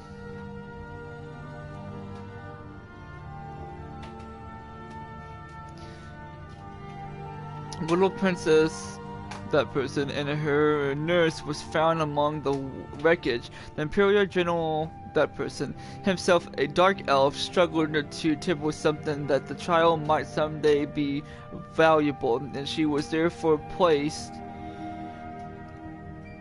What are you playing? Cool. Loyal supporter who had recently retired from the Imperial Army. Simeon Advinson had been granted the title of Count under his retirement. His fieldom, Darkmoor, was a small town in central Skyrim. Count Simeon and his wife reared the princess as their own daughter, seeing to it that she was educated approximately, and more importantly, that the imperial virtues of obedience, discretion, loyalty, and purity were instilled in the child. In short, she was made fit to take her place as a member of the new ruling class of Morrowind.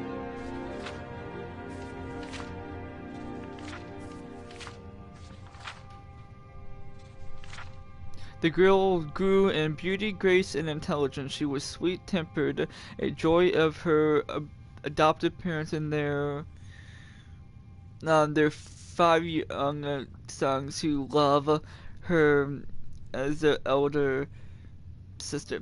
Other than her appearance, she differed from young girls of her class only in that she had a strong empathy for the woods and fields and that looked like it was lagging, sorry. Emphasis for the woods and fields, and was wont to escape her household duties to wander there at times.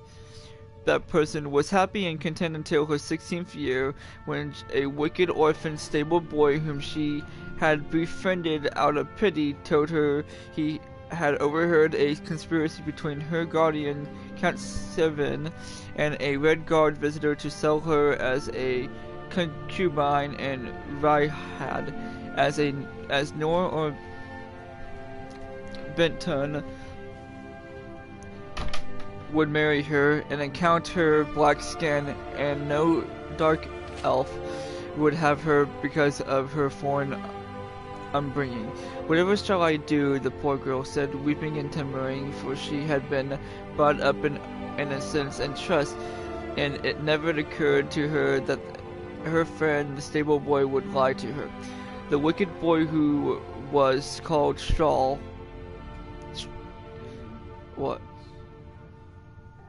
said that she must run away if she valued her virtue, but that he would come with her as a protector. Sorrowfully agreed to this plan, and that very night she disguised herself as a boy, and the pair escaped to a nearby city of Right Run. After a few days there, they managed to get jobs, and you look creepy. That's awesome. Heading east by the side of the road to the Menduris, yes. Menduris, I'm gonna call it that way. Attempt to elude the lawful tolls charged on the Imperial highways. Thus the pair included pursuit until they reached the city of Riften, where they ceased their travels for a time. They felt safe in Riften, close as it was to the Morrowind borders, to the Dark Elves were enough of a common sight. May knowledge of your divinity carry us through our daily trials. What the fuck are you? You? Some lady just started talking to me. I'm like, who the fuck are you?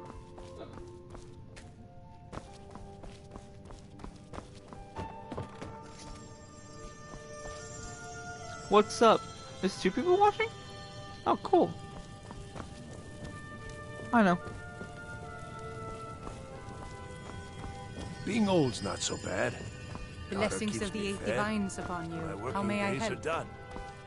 So, you gotta be fucking kidding me, Connor. Remind us of our place when we forget. I can't wait for you to hit the lusty. Can I, like, skip? You look troubled. Have you come seeking guidance?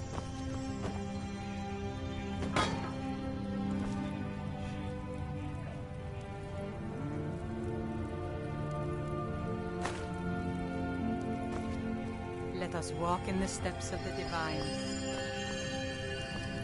Really? Really?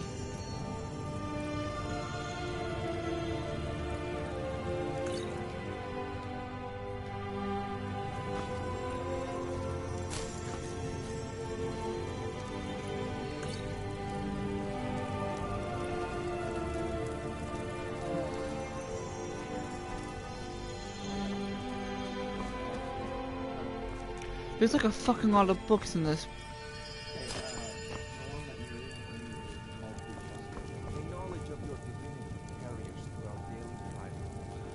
I am so...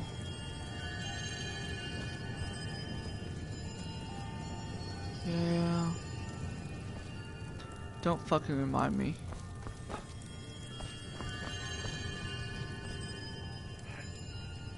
What's the best in the game? Right here.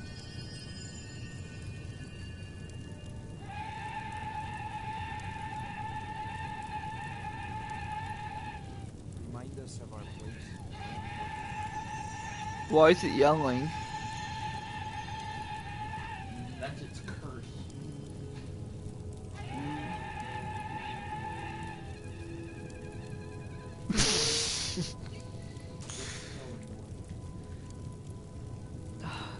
Okay, gotta get to reading.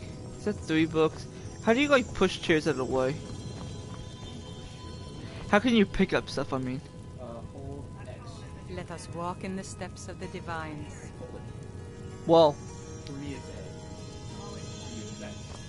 nope. Yep. Hold on. Get back out. Okay. Hold X.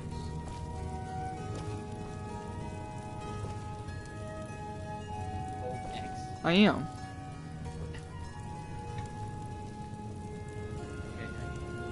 Oh, you have to you don't move this. Gotta look at. Well, no. I didn't know you had to move your camera. I thought you just had to move yourself.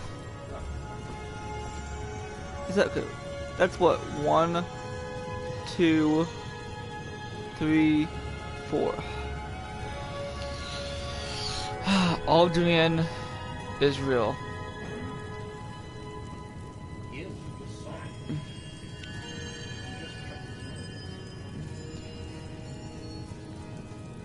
Remind us of our place. I am not.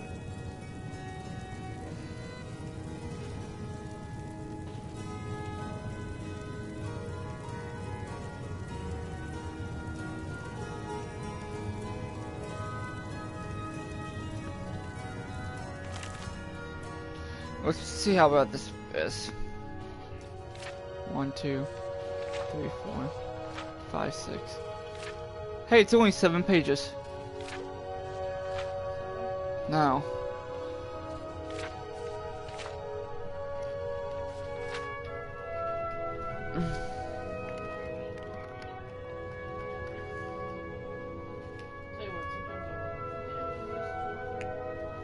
Okay. What's that first letter supposed to be? Is my dad used to say Imperial is Induits. This is why I am oh my god, Connor. I would pause this and come and read this. It's pretty bad. When you're done. Okay, pause it for a second. Oh, you're still going. Damn. Damn.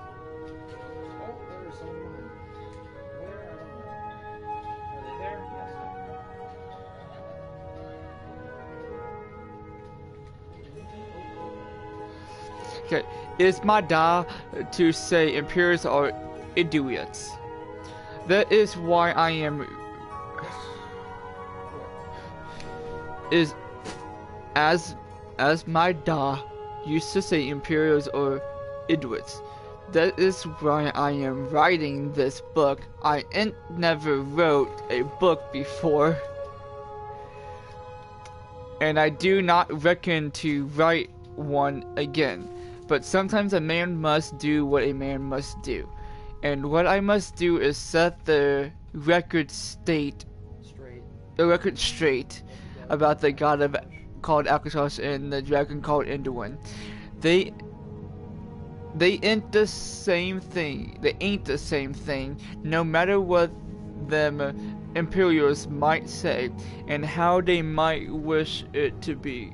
As I'm scratching my ear. My dad was never one for the gods, but my mom was.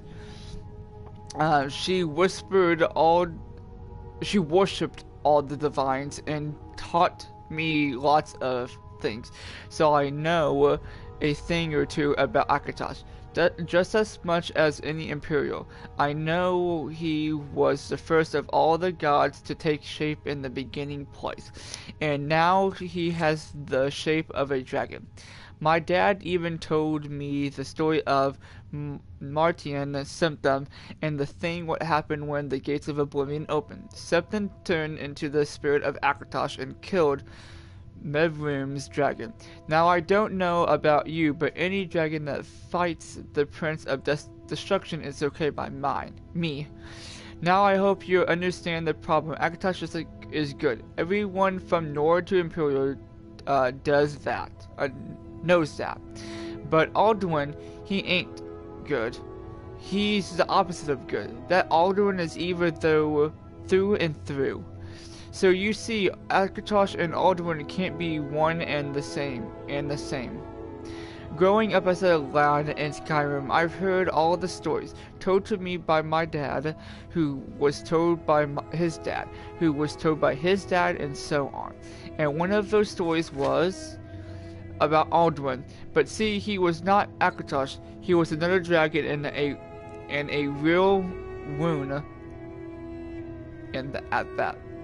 Akatosh is some kind of spirit dragon, I think. When his brothers took to be a dragon at all and not a god living in some kind of god place like Oblivion. But Alduin is a real dragon with flesh and teeth and a mesh streak longer than the White River. And there was a time when Alduin tried to rule over all of Skyrim with his other dragon. In the end, it took some mighty strong heroes to kill him, finally kill Alduin and be done with his whole sorry story. So I got to ask, does that sound like Akatosh to you? No offense, not it. No, it don't not. And so I Tomgaz Iron had to firmly say with the utmost commissions that Alduin is weird and he ain't Akatosh. That was a stupid ass book.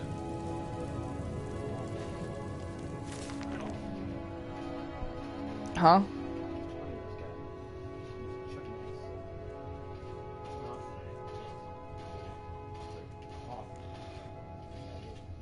Oh, he hit me. God.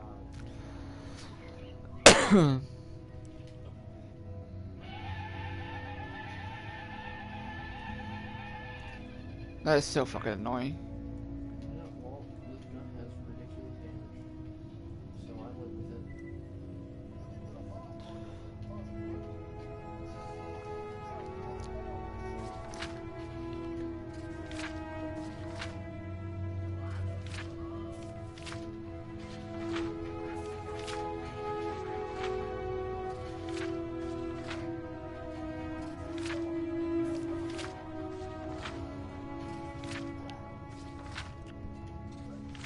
You fucking kidding me?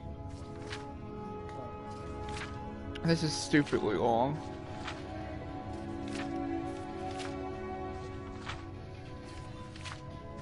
Really?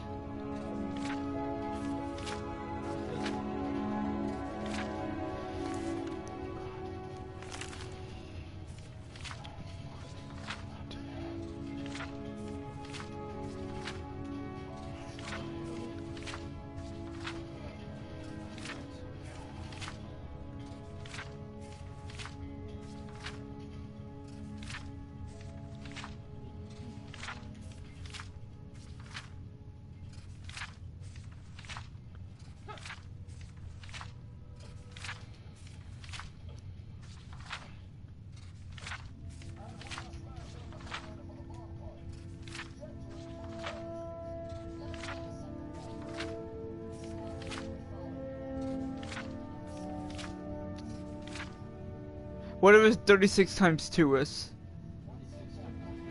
Yeah. That's how many pages it is.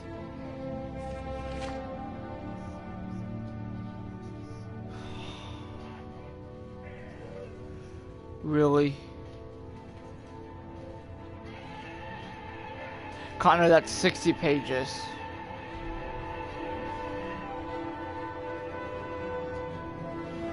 Hey, that's 60 pages.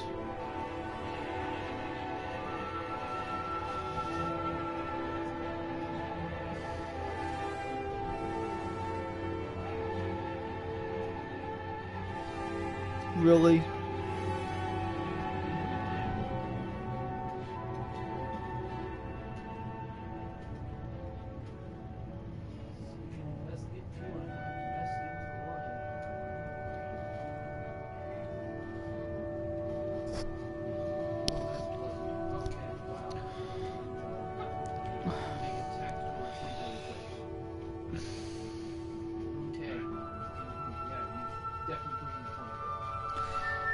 Everything I have ever loved, I have lost.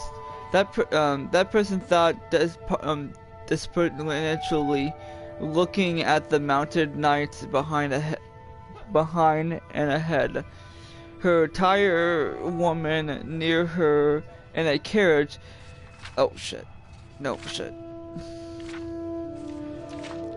Yet I have gained a measure of wealth and power, and the promise of more to come. Dearly have I bought it. Now I do understand better. Tybalt something loves of it. It has had often paid such prices. For surely worth is measured by price we paid. By her wish she rode on a shiny roan mane, clad as a warrior in was splendid chainmail and dark elven make.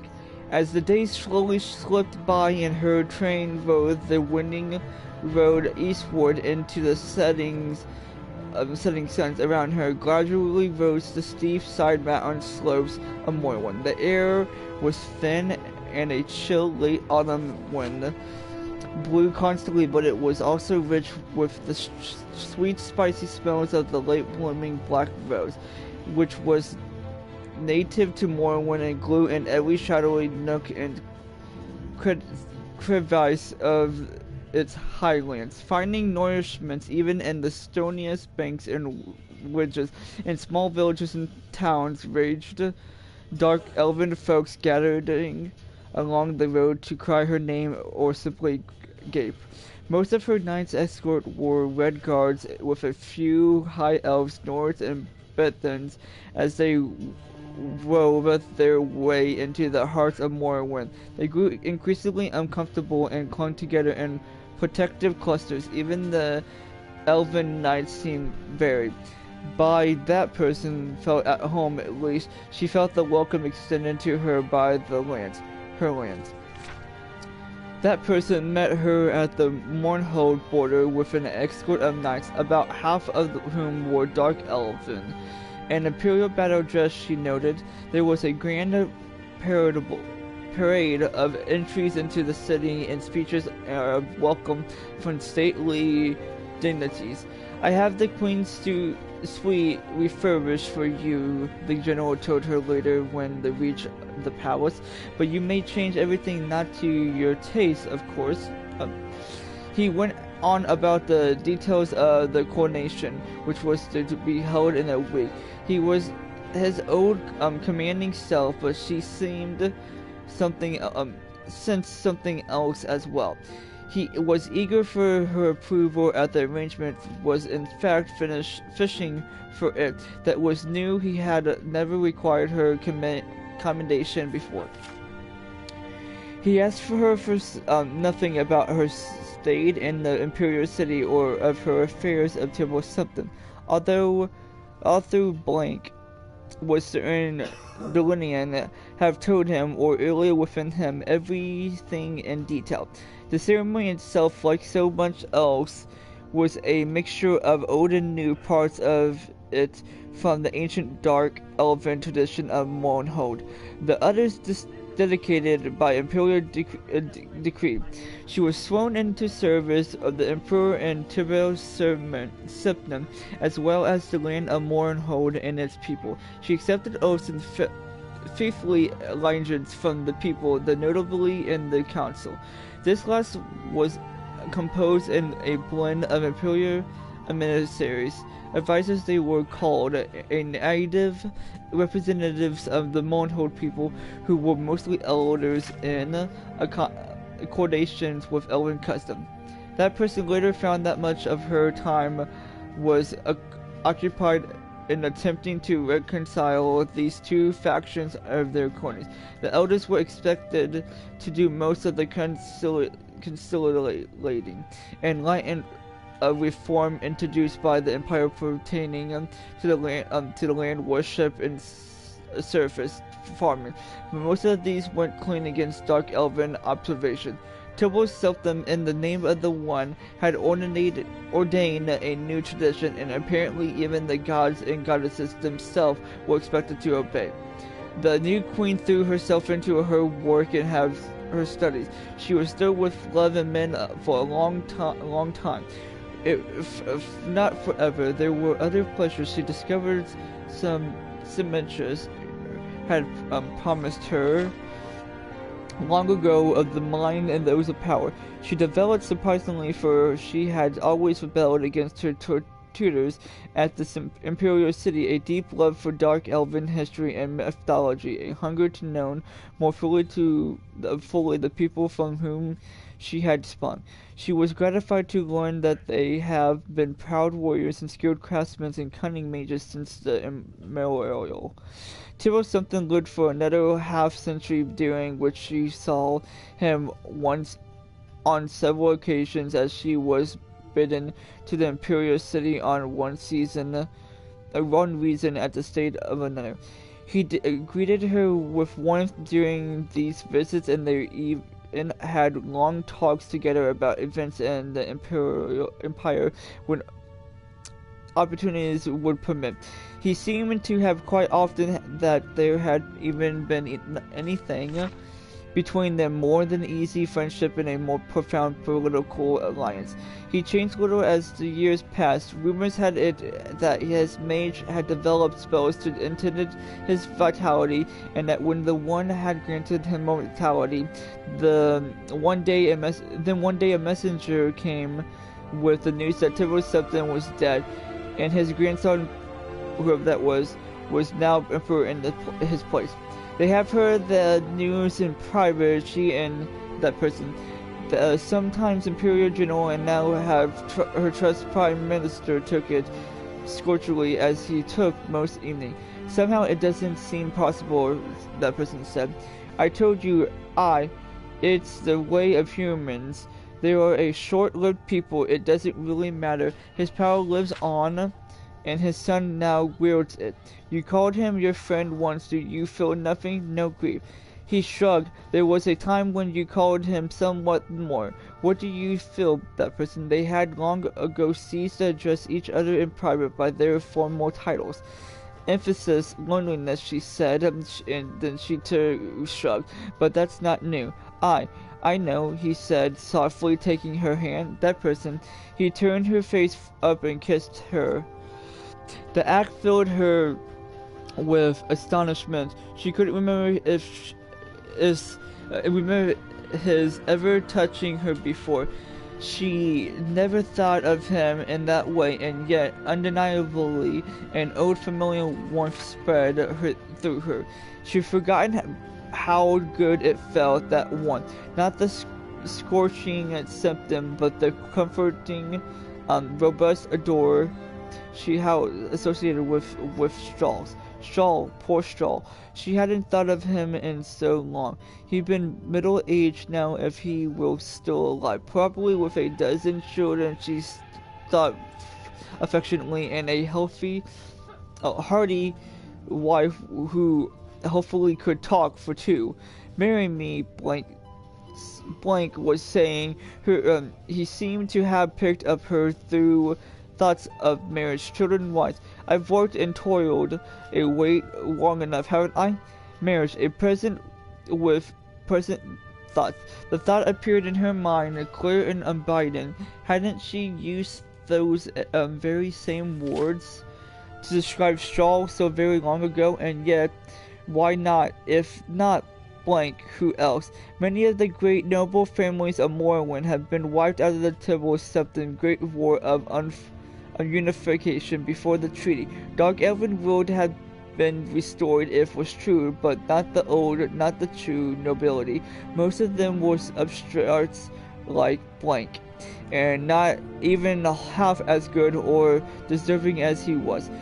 He was fought called councils would have picked at his bones, sucked them dried as Ibnhart had been sucked dry. He's fought for Morhond, fought for her, while she and the kingdom grew and thrived. She felt a sudden rush of gratitude and undeniable affection. He was steady as reliable, and he served her well and loved her well. Why not, she said, smiling, took his hand and kissed him. The union was a good one. It is political as well as personal aspects. While Tibble Septim's grandson, the Emperor Blank, the first, viewed her with a jaundiced eye, his trust in her father, old friend, was absolute. Blank, however, was still viewed with suspicion by Morwin's stiff-necked folks, query at his pleasant ancestries and his close ties to the Empire. But the Queen was quite unshakably popular. The Lady Blank, one of our own, was whispered, held captive as well. Blank felt content. There was work and there was pleasure, and was more could one ask of life. The years passed swiftly, with crises to be dealt with, and storm and families and failures to be weathered, and plots to be foiled, and conspirators to be executed. Mornhold preferred steadily. Her people were secured and fed, her mines and farms productive. All was well, save that the royal marriage had produced no children, no heirs. Elven children are slow to come, and most demanding of their welcome, and noble children more so than others. Thus many decades had come to pass before they grew concerned. The fault lies with me, Blank. I damaged goods, Blank said bitterly. If you want to take another, I want no others, Blank said gently. Nor do I want know for certain that it is yours.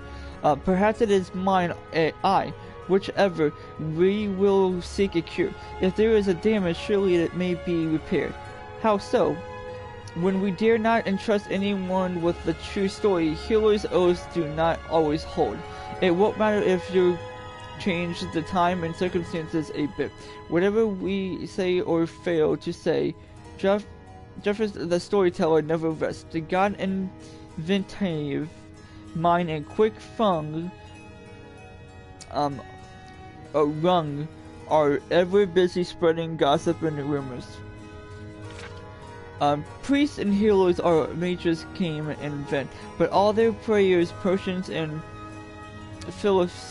philosophies produce not even a promise of bloom, yet along a single fruit. Eventually they thrust it from their minds and left it in the god's hands. They were yet young, and as elves were centuries ahead in them, there was a time when elves had there was always time. Blank sat at the dining table in the great hall, pushing food about on a plate, feeling bored and restless. Blank was away, having been summoned to the imperial city by Tibble Septim, great-great-great-grandson Euro Septim. Or was it his great-great-great-great-grandson? She lost count. She realized their faces seemed to blur one into the next. Perhaps she should have gone with him, but there's been the delegations from on the tiresome matter than nevertheless required delicate handling. A bard was singing in an alcove off the ball, but Blank wasn't listening. Lately, after the song seemed to the same to her, whatever new or old, Then a turn-up face caught her attention. He was singing freedom and of adventures or freeing Morrowind from its chains. How dare he? A blank sat up straight and turned to glare at him. Once she realized he was singing a song, some ancient, now immartial war with the Skyrim Nords, praising the heroism of King Edward's and what her name is, and their brave companions. The tale was old enough, certainly, yet the song was new, and its meaning blank couldn't be sure. A bold fellow, this bard, but with a strong, passionate voice and a good ear for music, rather handsome too, in a ravish sort of way. He didn't look to be well off exactly, nor was he all that young. Certainly he couldn't be under a century of age. Why haven't she heard him before, or at least heard of him? Who is he? She inquired of a lady in waiting. The woman shrugged and said, calls himself the Nightingale, my lady. No one seems to know anything about him. Bid him speak with me when he has done. The man called the Nightingale came to her, thanked her for the honor and queen audience in the fat purse she handed him. His manner wasn't bold at all. She decided, rather quiet and come on, get out. Okay, assuming he was quick enough with gossip about nothing about him, but turned all questions away with a joking respect or a red ball tail. Make sure to shut the door. My mouth fucking hurts. Huh? Tell you if you find a book called The Lusty Argonian. Why? Is it weird? Okay. Yet these were recounted so charmingly it was impossible to take offense. My true name, my lady, I am no one. No, my parents named me no one. Or was it nobody? Whatever matter, what matters, it matters not. How many parents give names to that which they know not? Ah, I believe that was the name known not. I have been the Nightingale for so long I not remember since, last month at the last least, or was it last week? All my memories go into songs and tales, you see. My lady, I've none left for myself. I really quite dull. Where was I born? Why, knowing I plan to settle in Dunningrone when I get there, but I'm in no hurry. I see, and will you then marry that person? Very perceptive of you, my lady. Perhaps prepare, although I find in haste guy quite charming too at whiles. Ah, you are fickle then, like the wind, my lady. I blow hither and yon, but and cold as sense sweet chances my suit, not elsewhere wears well on me. That person smiles. Stay with us a while then, if you will, my lady, as you wish, my lady. Oh, you, I thought I was done.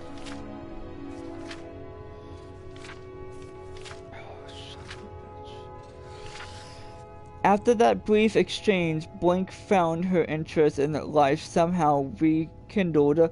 All that he had seemed stale became fresh and new again. She greeted each day with zest, looking forward to conversation with the Nightingale and the gift of his song. Unlike other bards, he never sang her praises, nor other women's, but only of high advance and bold deeds. When she asked him about this, he said, "What greater praise of your beauty could you ask, my lady, than that which your own mirrors give you?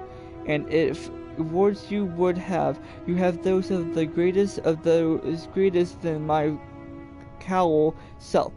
How should I view with them who was born but a week gone by?" For once they were speaking. Privately, the queen, unable to sleep, had summoned him to her chamber that his music might soothe her. "You are lazy and a coward, sir," Sarah, else I hold no charm for you. My lady, to praise you I must know you. I can never know you. You are wrapped in enigma and clouds of enchantment.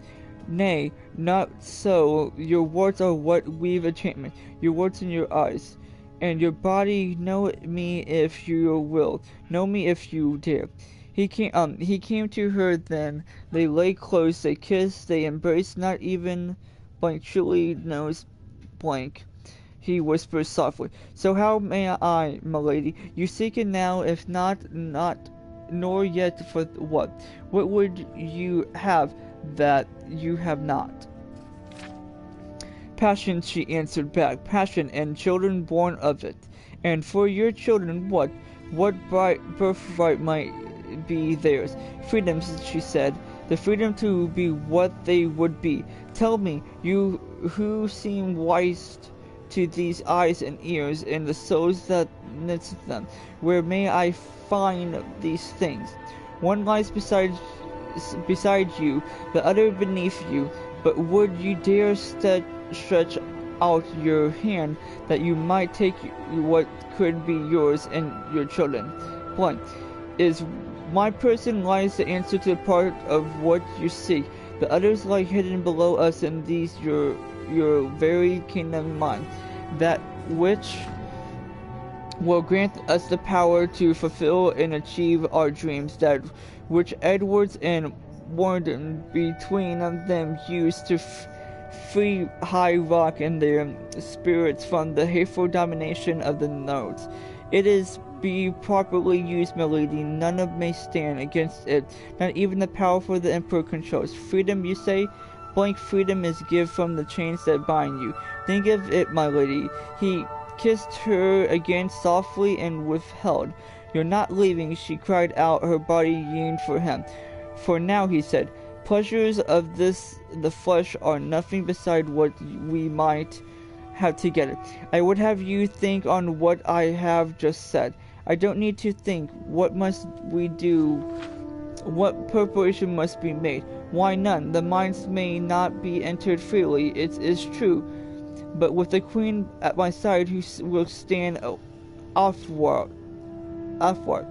Once below, I can guide you to where this thing lies and lift it from its resting place. Then the memory of her endless studies slide into place. The horn of summoning, she whispers in awe. It is true. Could it be? How do you know? I read that it's buried beneath the measureless caves of Daggerfall. Nay, long have I studied this matter. Ere his death, King Edward gave his horn for safekeeping into the hand of his old friend King that person. He in turn secreted in the Mournhold under the guardianship of his god Ethan, whose birthplace in Balwick this is. Now we know what has cost me many a long years and weary miles to discover. But the god, what of Ethan? Trust me, my lady heart, all will be well. Laughing softly, he blew her at last kiss and was gone.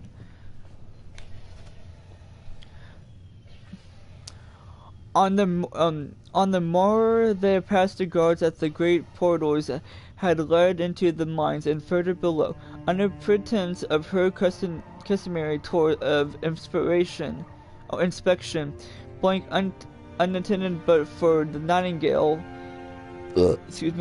ventured into cavern after subterranean cavern. Eventually they reached what looked like a forgotten sealed doorway, and upon entering found that it led to an ancient part of the workings long abandoned.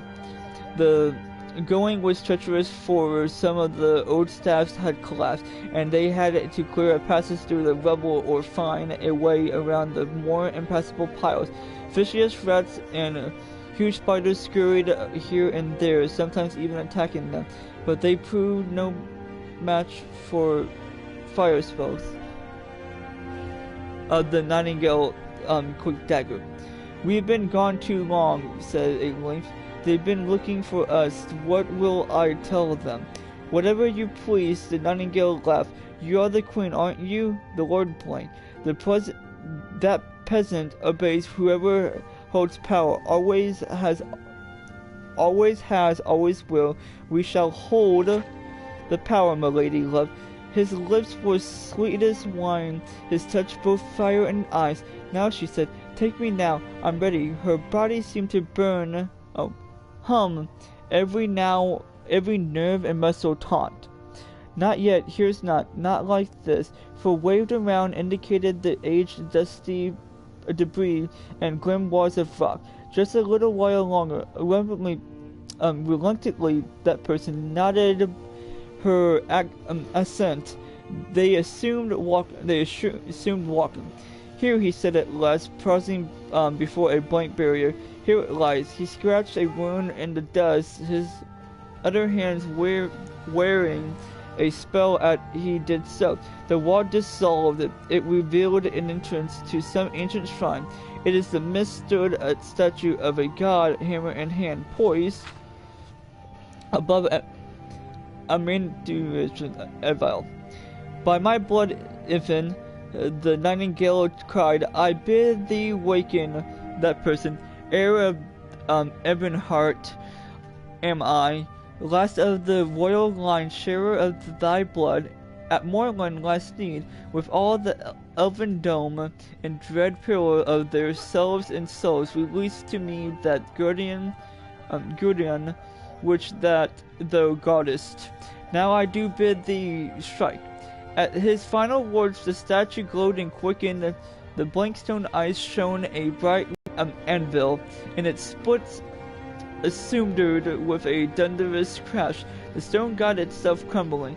Bernice clapped her hands over her ears and crouched down, shaking terribly and moaning out loud. The Nightingale strode her, however, boldly and clasped the thing that laid among the ruins with a road of ecstasy. He lifted it high. Someone coming, Blank cried in alarm. They noticed for the first time what it was he was holding aloft. Wait, that's not a horn, it's a staff. Indeed, mid-lady, you see truly at last. The Nightingale laughed aloud. I am sorry, my lady sweet, but I must leave you now. Perhaps we shall meet again one day. Until then, Blank, he said to the mail-clad figure who had appeared beneath them. She is all yours. You may claim her back. No, Blank screamed. She swang up and ran towards him, but he was gone. Winked out of existence just as Blank, claymore drawn, reached him. His blade cleaved a single stroke. Oh my fucking god.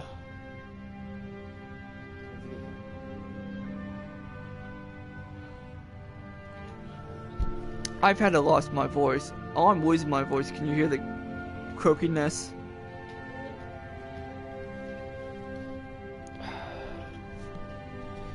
Now I see why, like, people who give speeches, like, they always have a glass of water with them.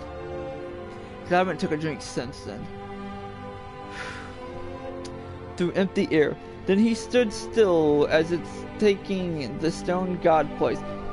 Said nothing, heard nothing, saw nothing, felt nothing. That told the half-dozen of elves who had accomplished him that the Nightingale and the Queen Blank had lost their way and had been set upon by giant spiders. That the Nightingale had lost his footing and fallen into a deep crevice which closed over him. That his body could not be recovered. That the Queen had been badly shaken by the encounter and deeply mourned.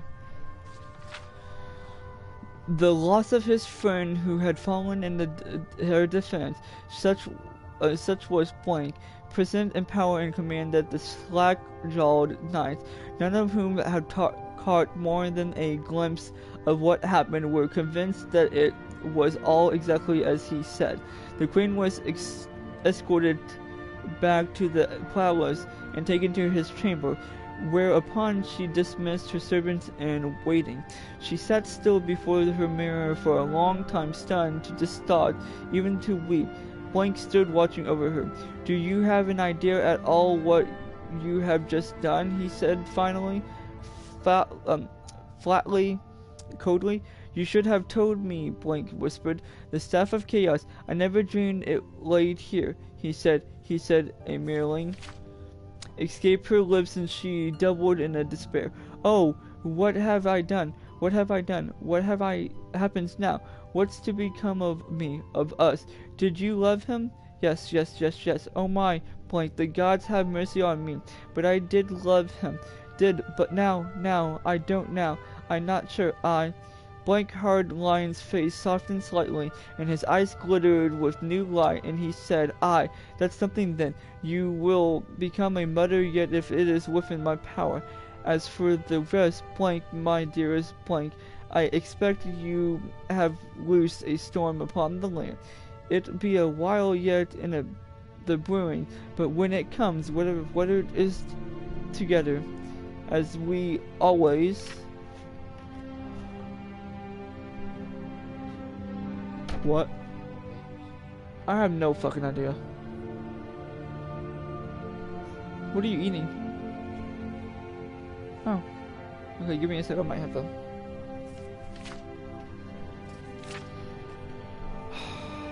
It's 60 pages.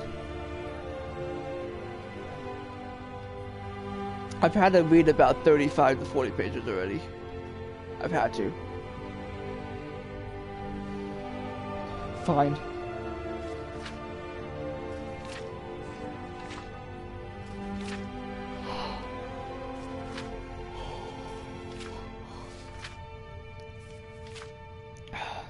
He came over to her then and oh my god, my voice just fucking cracked right there. You know, with every word I'm saying, my throat feels like it's doing this. And this is why I don't read out loud. Oh my god, there's like over 200 books. Not all of them are this long. You stumbled into a very bad room. Yeah. And the funny thing is, if I stop, I get really lightheaded.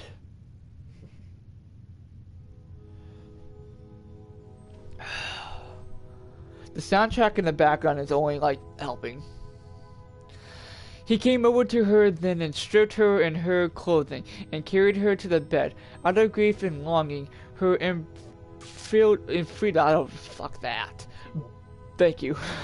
Body responded to his brawny one as it never had before, pouring forth all that the nightingale had wakened into her to life in her. Thank God this story is actually pretty good. And in so doing, claiming the restless ghost of her all he had destroyed. She was empty and emptied. And then she was filled, for a child was planted and grew within her. Okay. As her son flourished in the womb, so did he flow towards patient, faithful, devoted Blank, which had been rooted in long friendship and unbroken affection, and which now at last ripened into the fullness of truth love. 8 years after they were again blessed, this time with a daughter. Directly after the Nightingale thief of the Staff of Chaos, Blank has sent urgent secrets to your septum. He had not gone himself as he would normally have, choosing instead to stay with Blank during her fertile period to father a son upon her. For this and for the thief, he suffered your substance temporary disfavor and unjust suspicion. Crap, what was that? Spies were sent in search of the thief, but the Nightingale seemed to have vanished once he had come, whenever that was. Dark elfin part perhaps, said Blank, but part human too, I think, in disguise. Else would I not have come so quickly to fertilize. Part dark elves for sure, and an ancient Blank Rothium lingered at that, else he would not have been able to free the staff. Blank assumed. He turned to peer at her fixedly. I don't think he would have lain with you. As an elf, he did not dare, for then he would not have been able to part from you. He smiled, then turned serious once more. He knew the staff lay there, not the fawn, a horn, and he must teleport safely. The staff is not a weapon that would have seen him cleared. Unlike the horn, praise the gods at least that he does not have that. It seems all was as he expected, but now how did he know? I placed the staff there myself, with the aid of the Ragtail and the whatever that is clan, who now sits king in Castle Ibn Heart as a reward. Terror stepped and claimed the horn, but left the staff for safekeeping. Now the Nightingale can use the staff to sow seeds of strife and dissension wherever he goes, if he wishes. Yet that, along with not gain him power, that lies with the horn and the ability to use it. I'm not sure it's power the Nightingale seeks, Blank said. All seek power, Blank said, each in our own way. Not I, answered. I, my lord, have found for which I sought. Fuck you, Buck.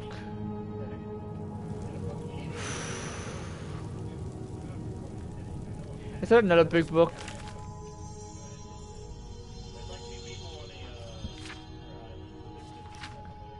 Oh, okay, Connor, look. Looks like a big book, right? Like that one, right? Yeah. I'm gonna read this one quickly. The designated of gods, demons, Edre and Dedre are universally confused to the layman. They are often used interchangeably. Edre and Dedre are not relatively terms. They are elvish and exact. Azula is a dreader both in Skyrim and Morrowind. Edre is usually translated as ancestor, which is as close as Sorodic can come to this elven concept. Deirdre means roughly not our ancestors. This distinguish was crucial to the Doomer. What? I knocked him down! Oh, the trap! Yeah!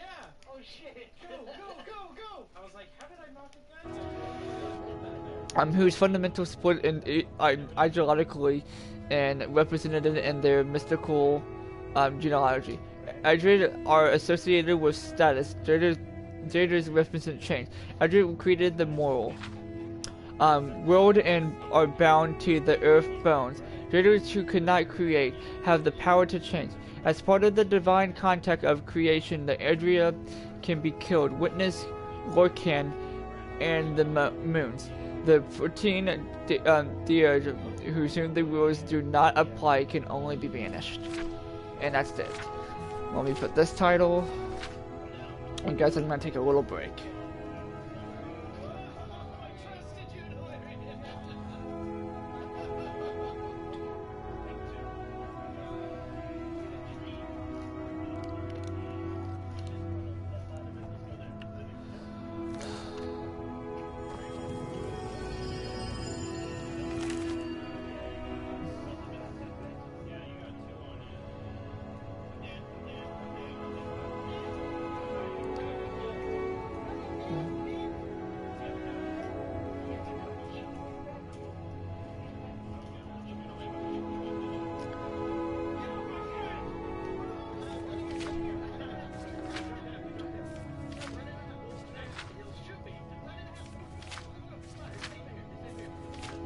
Okay guys, we're gonna take a little break.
Okay, guys, we're gonna get back to reading this stuff.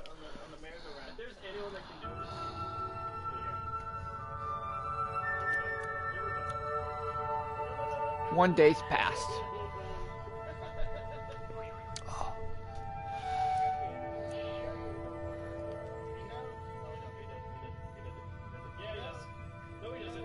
I've read 10 books. Okay. The songs of the Return are eternal and numerous for those first 500, those companions of that person who cleared the way of mankind righteous habitation, burned with a fire not seen since those days long past. Each ship carried a crew that performed legendary feats that could feed the pride of any nation for 1,000 years. And during this time of the broadening, scores of companions wandered the land, bringing the light of the proper gods to the heathens, land, and elves and beasts. They were but mortal, though, and in time all would taste the glories of Sovereign Guard. It was in one of the uncounted years after the retaking of Sartath that the crew of the Kurnian was declaring their fortunes in the eastern lands near the Red Mountain. They were encamped, surrounded by bodies of murderous elves who had attempted to make them believe that they had held peace in their hearts. The screwed, whatever, was that captain, though, and would show no quarters to the lies of the Southlanders lands, as had been commanded by the blank Bardinger of us all. It was in the state of Corsium that they were approached by a young and breathless messenger of their sister crew for the Khazar. The boy Asgir, as his name is now sung, had ran unimaginable distance in breakneck of speed for the blood-stained field of the clouded sun to deliver the news to all who would hear when he reached the camp. He bloated a great sob before relieving his heart with the news that the mighty blank had breathed his last. Asgir continued his swift run to confirm the other crews as quickly as they could by found, for they were many now calling the land, rendering our legacy from their deeds, and the camp of the blank descended into a mourning of the most forlorn sort. Among these fires sat the bravest men and fiercest women who had ever graced the dirt of the land, and they were brought low by such a nation, while we in this day shine, known only blank glory as gleams through history. These companions knew his might with their own eyes, and has a loss hanged so heavily on the heart that mere words cannot express the altering of the world. For indeed the story tells the blank, the most battle-hardened and unafflicting of all captains, did collapse with grief and never lift again his mighty axe. And all around Tamriel, at the news spread as the dark cloud washes from horizon to horizon, did brilliant lights go out in silent honor of their fallen general and war leader. So ended the period of the return and the original glories of the 500 companions of blank Harberiner,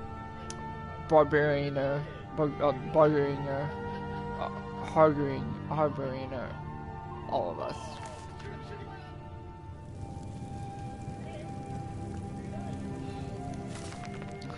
Did I read this one already?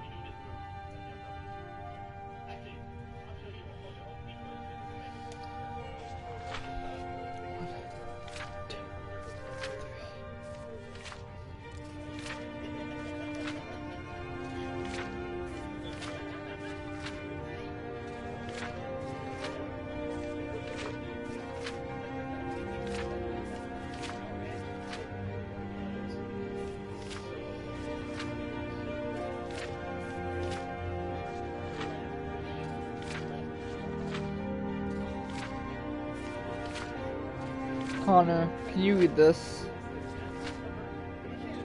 It's a fucking long one again, I think. If you want to, I don't care. Yeah. It's fucking these long ass ones.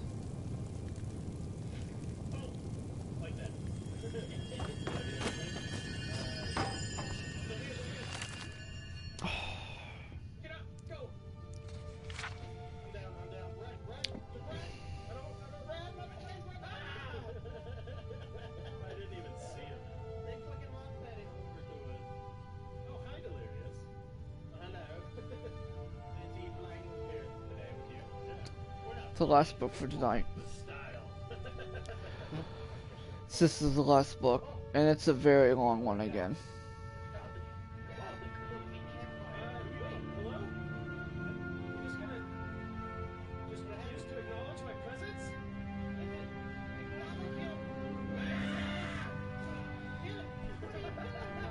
Breakenstraw settled into Riften for the winter, taking a chief room in the Silumir section of town.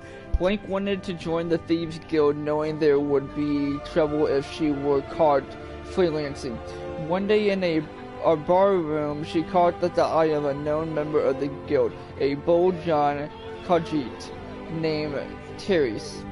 She offered to bet him if he would sponsor her membership. He looked her over, grinning, and agreed, but said she would still have to pass an initiation. What sort of initiation? Therese said. Pay up first, sweetness. This passage has been censored by order of the temples. Straw was going to kill her, and maybe Therese too. What in turmoil had possessed her to do such a thing?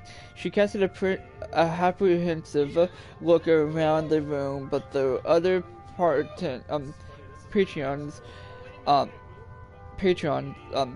lost interest and gone back to her own business. She did not recognize any of them. This wasn't the inn where she had Straw was staying. With luck, it would be a man she had ever met. He not only told her about the skills she needed to become a member of the Thieves Guild, but also trained her in them himself, or else introduced her to people who could. Among these was a woman who knew something about magic. Katisha was a plump and matron Nord. She was married to a smith, had 2 teenage children, and was perfectly ordinary and respectable, except that she was very fond of cats, and by logical interference, their humanoid counterparts, the Khajiits, had a talent for certain kinds of magic and cultivated rather odd friends. She taught Blank an invisibility spell and schooled her in other forms of stealth and disguise. Katisha mingled magic and non-magical talents freely, using one set to enhance the other. She was not a member of the Thieves Guild, but was fond of Therese in a motherly sort of way. Blank warmed to her as she never had towards any woman, and over the next few weeks she told Katisha all about herself. She brought Straw there to something. Straw approved of Katisha, but not of Therese. Therese found Straw interesting and suggested to Blank that they arrange what he called threesome. Absolutely not, Blank said firmly, grateful that Therese had broached the subject in private for once. He wouldn't like it, I wouldn't like it. Therese smiled his chancing triangle line smile and sprawled lazily on his chair, stretching his limbs and curling his tail. You might be surprised, both of you pairing is so boring. Blank answered him with a glare. Or maybe you wouldn't like it with that country, country, I got it right. Buckskin of yours, sweetness. Would you mind if I brought another friend? Yes, I would. If you're bored with me, you and your friend can find someone else. She was a member of the Thieves Guild now. She had passed their initiation. She found thieves useful but now essential. Maybe she was a bit bored with him too. She talked to Katisha about her problems with men, or what she thought of as her problems with men. Katisha shook her head and told her she was looking for love, not sex, that she knew the right man when she found him, that neither Straw nor Disha was the right one for her. Blank cocked her head and head to one side quizzically. They said dark elven women are pro something.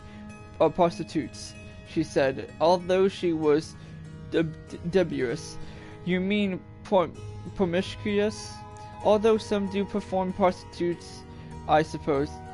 Katisha said, after though, elves are promiscuous when they are young, but you'll overgrow it. Perhaps you're beginning to already, she added hopefully. She liked Blank, had grown to be quite fond of her. You ought to meet some nice elven boys though. If you go on keeping company with Katishas and humans are what you find yourself pregnant in next to no time. Blank smiled involuntarily at the thought. I like that, I think, but it would be inconvenient, wouldn't it? Babies are a lot of trouble, and I don't even have my own house yet. How old are you, Barry? 17. Well, you are a year or two yet before you're fertiles, unless you're very unlucky. Elves don't have children readily with other elves after that. Even so, you'll be alright if you stick with them. Blank remembered something else. Straw wants to buy a farm and marry me. Is that what you want? No, not yet. Maybe someday. Yes, someday. But not if I can't be queen. And not just any queen. The queen of Mordhorn. She said this determinedly, almost stubbornly, as if to drown out any doubts. Katisha chose to ignore this last comment. She was assumed at the girl. Hyperactive imagination took it as a sign of well-functioning mind. I think Shaw will be a very old man before some day comes, Barry. Elves live for a very long time. Katisha's face briefly wore the inverse, wistful look humans got when contemplating the 1,000 years lifespan elves have been granted by the gods. True, few ever actually live that long as disease and violence took their respective tolls. But they could, and one or two of them actually did. I liked old men too, Barry said. Katisha laughed. Blank fidgeted impatiently while Dearest sorted through the papers of their desk. He was being meticulous and meticulous, thank you. Meticulous and methodical, carefully replacing everything just as he found it. They had broken into a nobleman's household, leaving Shaw to hover outside as a lookout. Theorist had said if it was a simple job but very hush-hush. He hadn't even wanted to bring any other guild members along. He said he knew he could trust Barry and Shaw, but no one else. Tell me what you're looking for and I'll find it, Barry whispered urgently. Theorist's night sight wasn't so good as hers, and he didn't want her to magic up even a small orb of light. She had never been in such a luxurious place, not even the Darkmoor castle of Count Seven, Lady Ingel, where she had seemed her childhood compared to it. She gazed around in wonder as they made their way through the ornately decorated and hugely echoing downstairs room. But Theris didn't seem interested in anything but the desk and the small book-lined study on the upper floor. Shh, he hissed angrily. Someone's coming, Barry said a moment before the door opened and two dark figures stepped into the room. Theris gave her a violent shove towards them and sprang for the window. Blank muscles went rigid. She couldn't move or even speak. She watched helplessly as one of the figures, the smaller one, leaped at Theris. There were the two quick, silent stabs of blue light. Then Theris floated over into a steep heap. Outside the study, the house had become alive with hasting footsteps and voices calling out in alarm, and the clank of the armor hurriedly put on. The bigger man, a dark elf, by the looks of him, half lifted, half dragged Theris to the door and thrust him into the waiting arms of another elf. A jerk of the first elf head sent his smaller blue-robed companion after them. Then he sauntered over to inspect Blank, who was once again able to move all through her head, throbed maidenly when she tried to. Open your shirt, Blank, the elf said. Blank glared at him and clutched it close. You're a girl, aren't you, Barry? He said softly. You shouldn't have stopped dressing as a boy months ago, you know. You were only drawing attention to yourself, and calling yourself Barry is your friend Straw too stupid to remember anything else? It's a common elven name, Blank defended. The man shook his head sadly. Not among dark elves it isn't, my dear, but you wouldn't know much about dark elf, would you? I regret that, but I couldn't be helped. No matter, I shall try to remedy it. Who are you? Blank demanded. I. So much for fame. The man shrugged a smiling. Blank. I am Blank, Milady Blank, General Blank of His Awesome and Terrible Majesty Terrible Symptom the First Imperial Army. And I must say it's a merry chase you led me throughout Tamriel, or this part of it, anyways. Although I guess correctly that you head for Morrowind eventually, you had a bit of luck. A body was found in Whiterun that was thought to be Straw, so we stopped looking for the pair of you. That was careless of me. Yet I've not had thought you have stayed together this long. Where is he? Is he all right? Asked a genuine trepidation. Oh, he's fine. For now, in custody, of course. He turned away. You care for him, then?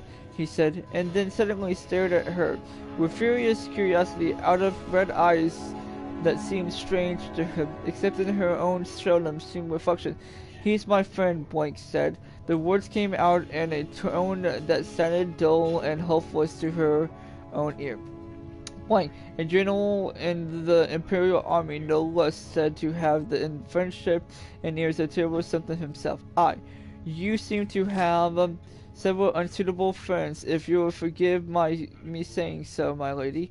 Stop calling me that. She was irritated at the general's seeming sarcasm, but he only smiled.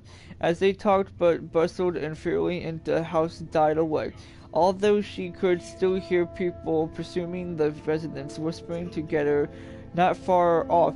The tall Eli perched himself on a corner of the desk. He seemed quite relaxed and prepared to stay away a while.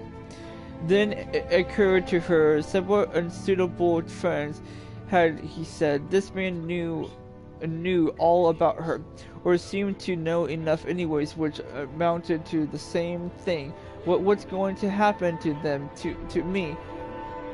Iva, as you know, this house belongs to the commander of the Imperial troops in this area, which means to say that it belongs to me.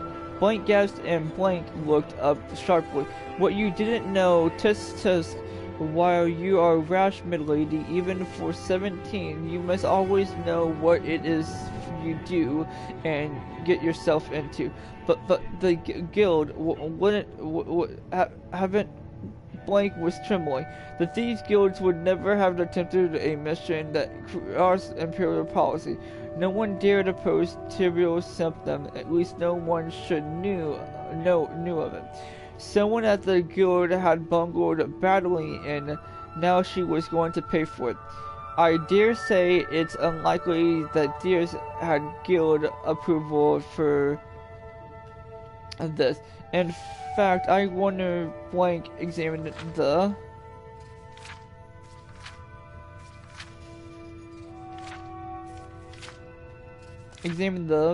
desk carefully, pulling out drawers. He select one placed on top of the desk and removed a false button. There was a folded sheet of parchment inside. It seemed to be a map of some sort. Blank edged closely, held it away from her, laughing. Rash indeed. He glanced over, then folded and replaced it. You advised me a moment ago to seek after knowledge. So I did. Suddenly he seemed to be in high good humor. We must be going, my lady. He shepherded her to the door to the stairs, and out in the night air. No one was about. Blank eyes darted towards the shadows. She wondered if she could outrun him and elude him somehow. You're not thinking of attempting to escape, are you? Don't you want to hear first what my plans for you are? She thought that he sounded a bit hurt. Now that you mention it, yes.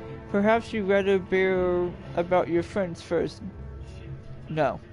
He looked gratified at this. It was eventually the answer he wanted, though blank, but it was also the truth.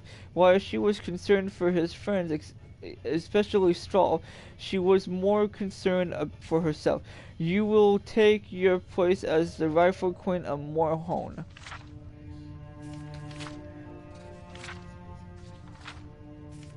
I'm not even close to being done.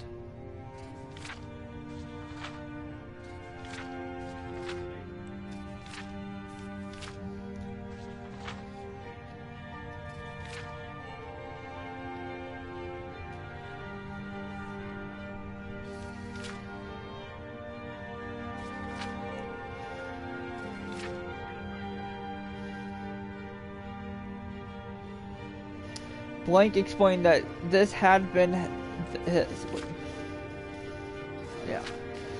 Blank explained that this had been his and Tibble Septum plans for her all along.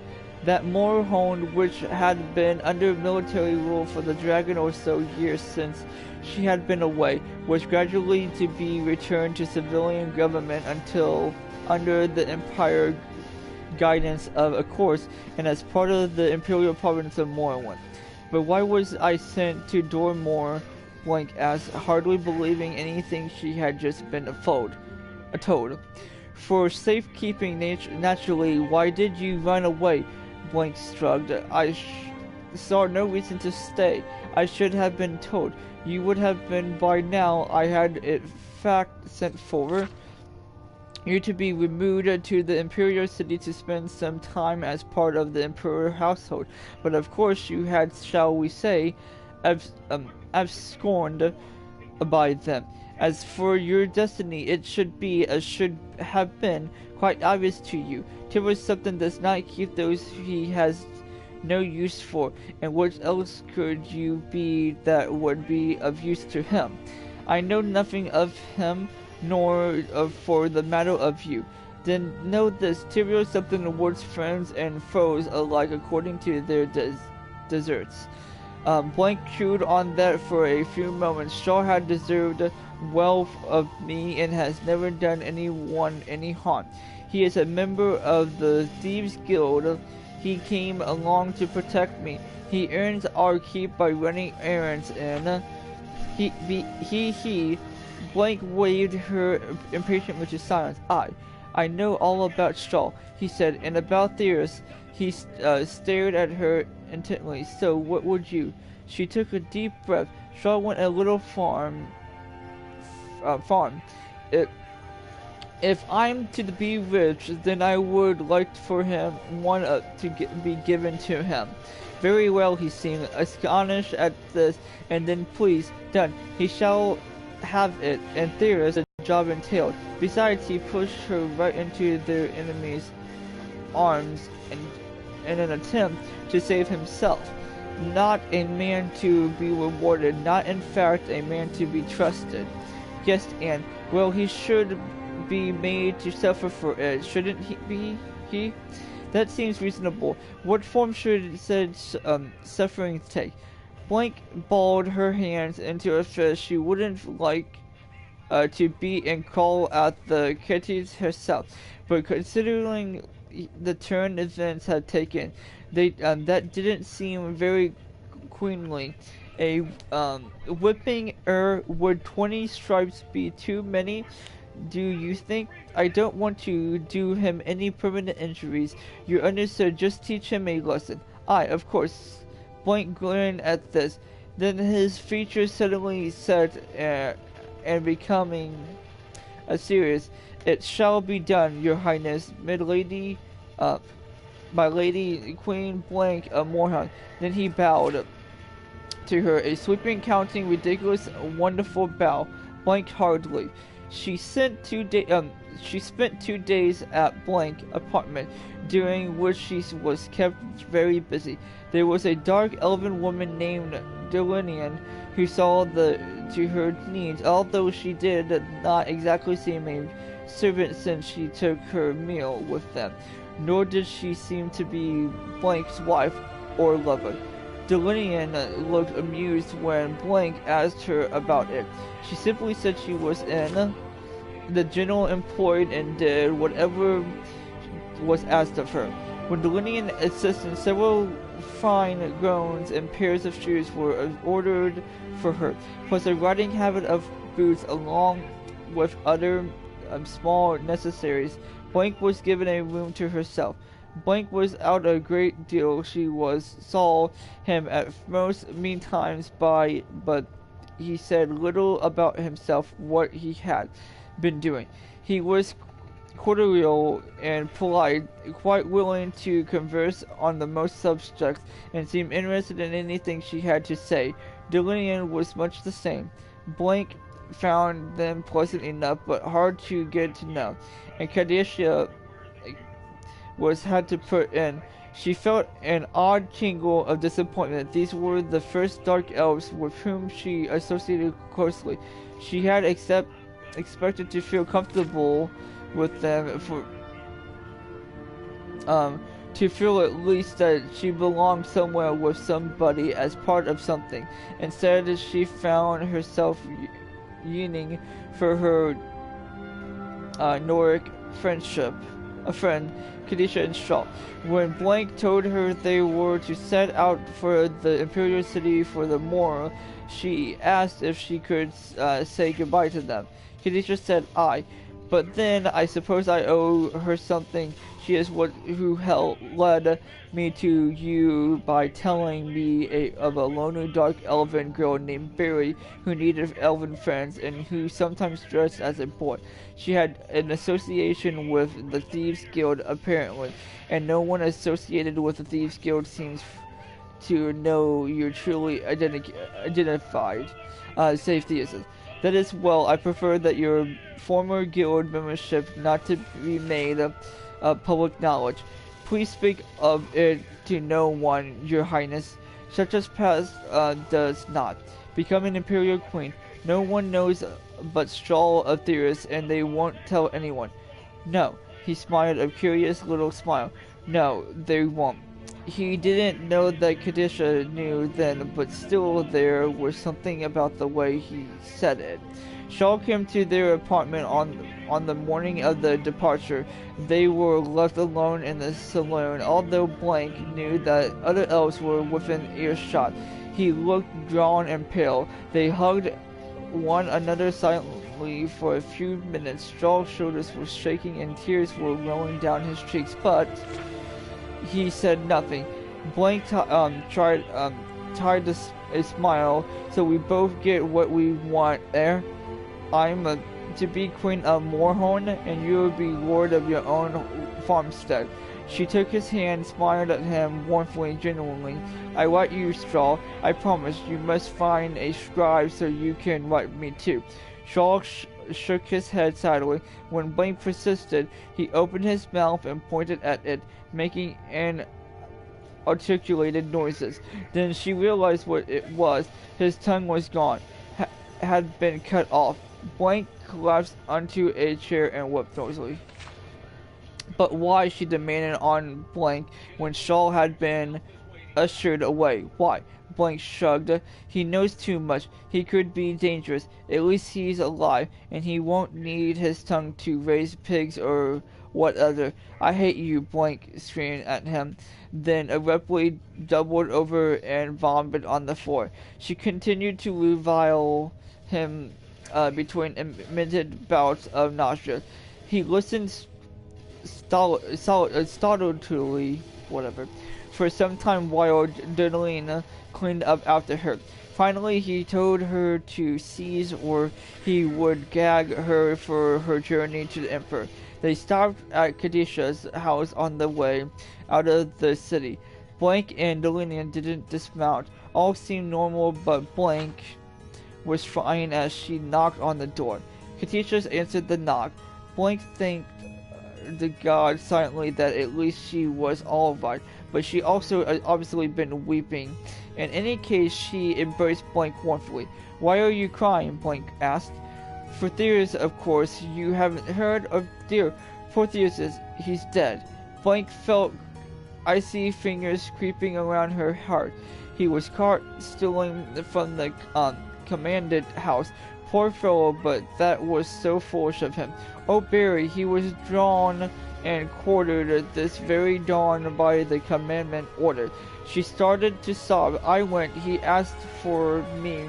It was terrible he suffered so before he died. I never forget it.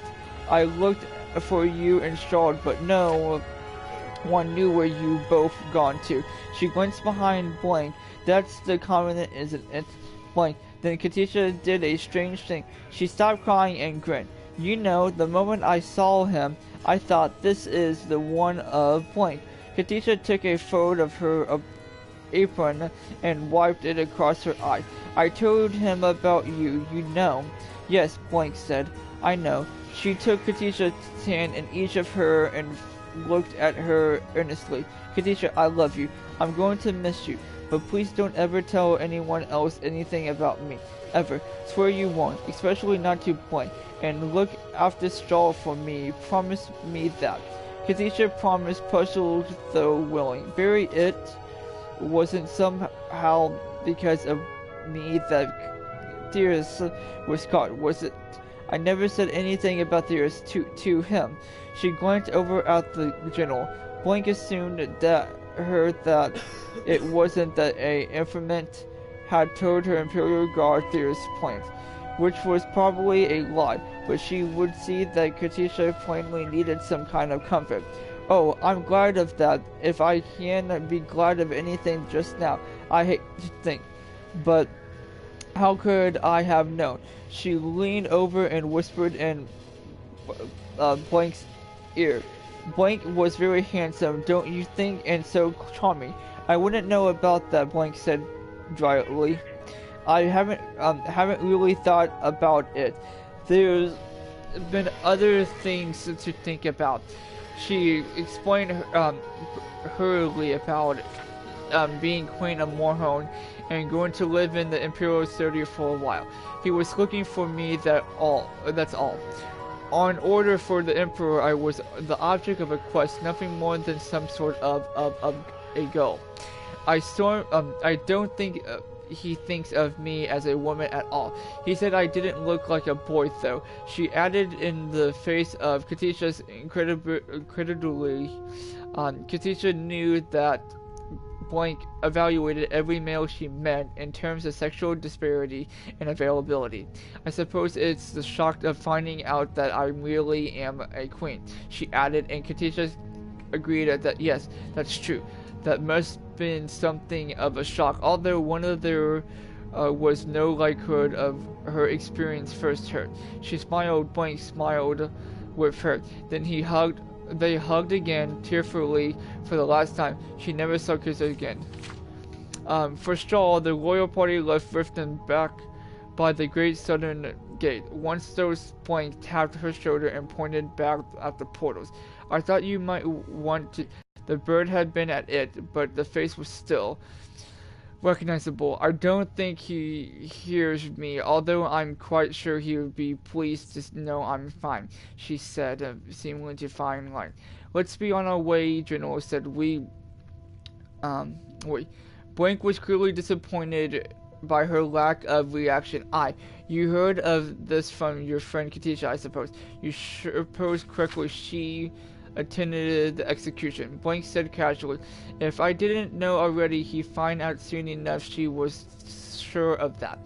Did you see no deers belong to the guild? She shrugged. Everyone knew that. And only lower ranking members like me who are supposed to keep their membership secret. The one hires are well known. She turned to smile archly at him. But you must know of that. Shouldn't you, General? She said weakly. He seemed unaffectedly by this. So you told her who you were and whence you came, but not about the guild. The guild membership was not my secret to tell. The other was there was a difference besides Katisha is a very honest woman. Hada, I told her. Oh. I didn't mean to do that. Yeah. Okay. I told her it would. Yeah. Sorry, the headphones got really loud. I told her it would have lessened me in her eyes. She was always after Theresa to take her up a more honest line of work. I value her good opinion. She afforded him a gracious stare. Not that it was any concern of yours, but do you know what else she thought? She also thought I'd be happy if I settled down with just one man. One of my own race. One of my own race with all the right qualities. One of my own race with all the right qualities. Who knows to say all the right things you in fact. She grabbed the reins of preparatory and assuming a brisker place, but not without sinking one final irresistible bard. Isn't it odd how wishes come true somewhere, but not in the way you want them to? Or maybe I should say, not in the way you would ever want them. His answer took her by surprise that she quite forgot about cantering off. Yes, very odd, he replied, and his tone matched his words exactly. Then he accused himself and fell behind. She felt her head high and urged her mount onward, trying to look unimpressing. Now, what was it about his response that bothered her?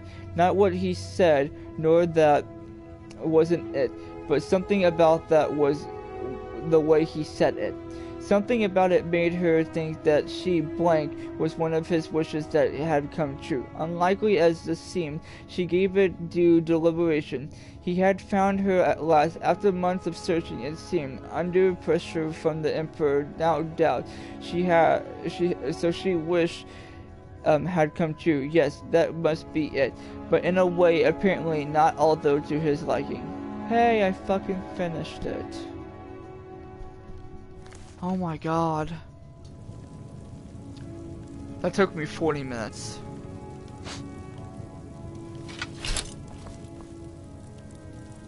May knowledge of your divinity carry us through our daily trials.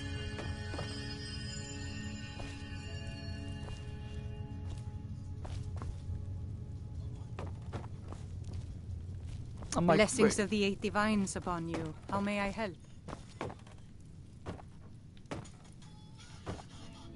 There's another book there.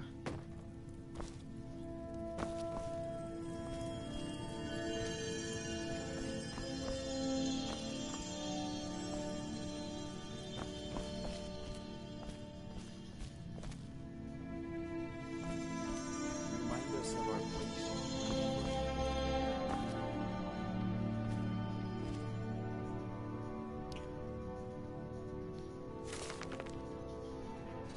Out of curiosity, I'll read this one. As soon as I get a really long one, I'm not gonna read it. Watchers of the Stone.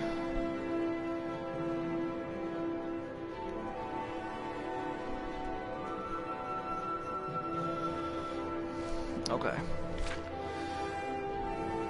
I'm going to bed. I'm gonna read this later. I'm gonna erase this and I'm just gonna read it later. So we're gonna pause it here, and we're gonna save, as my voice is like shot.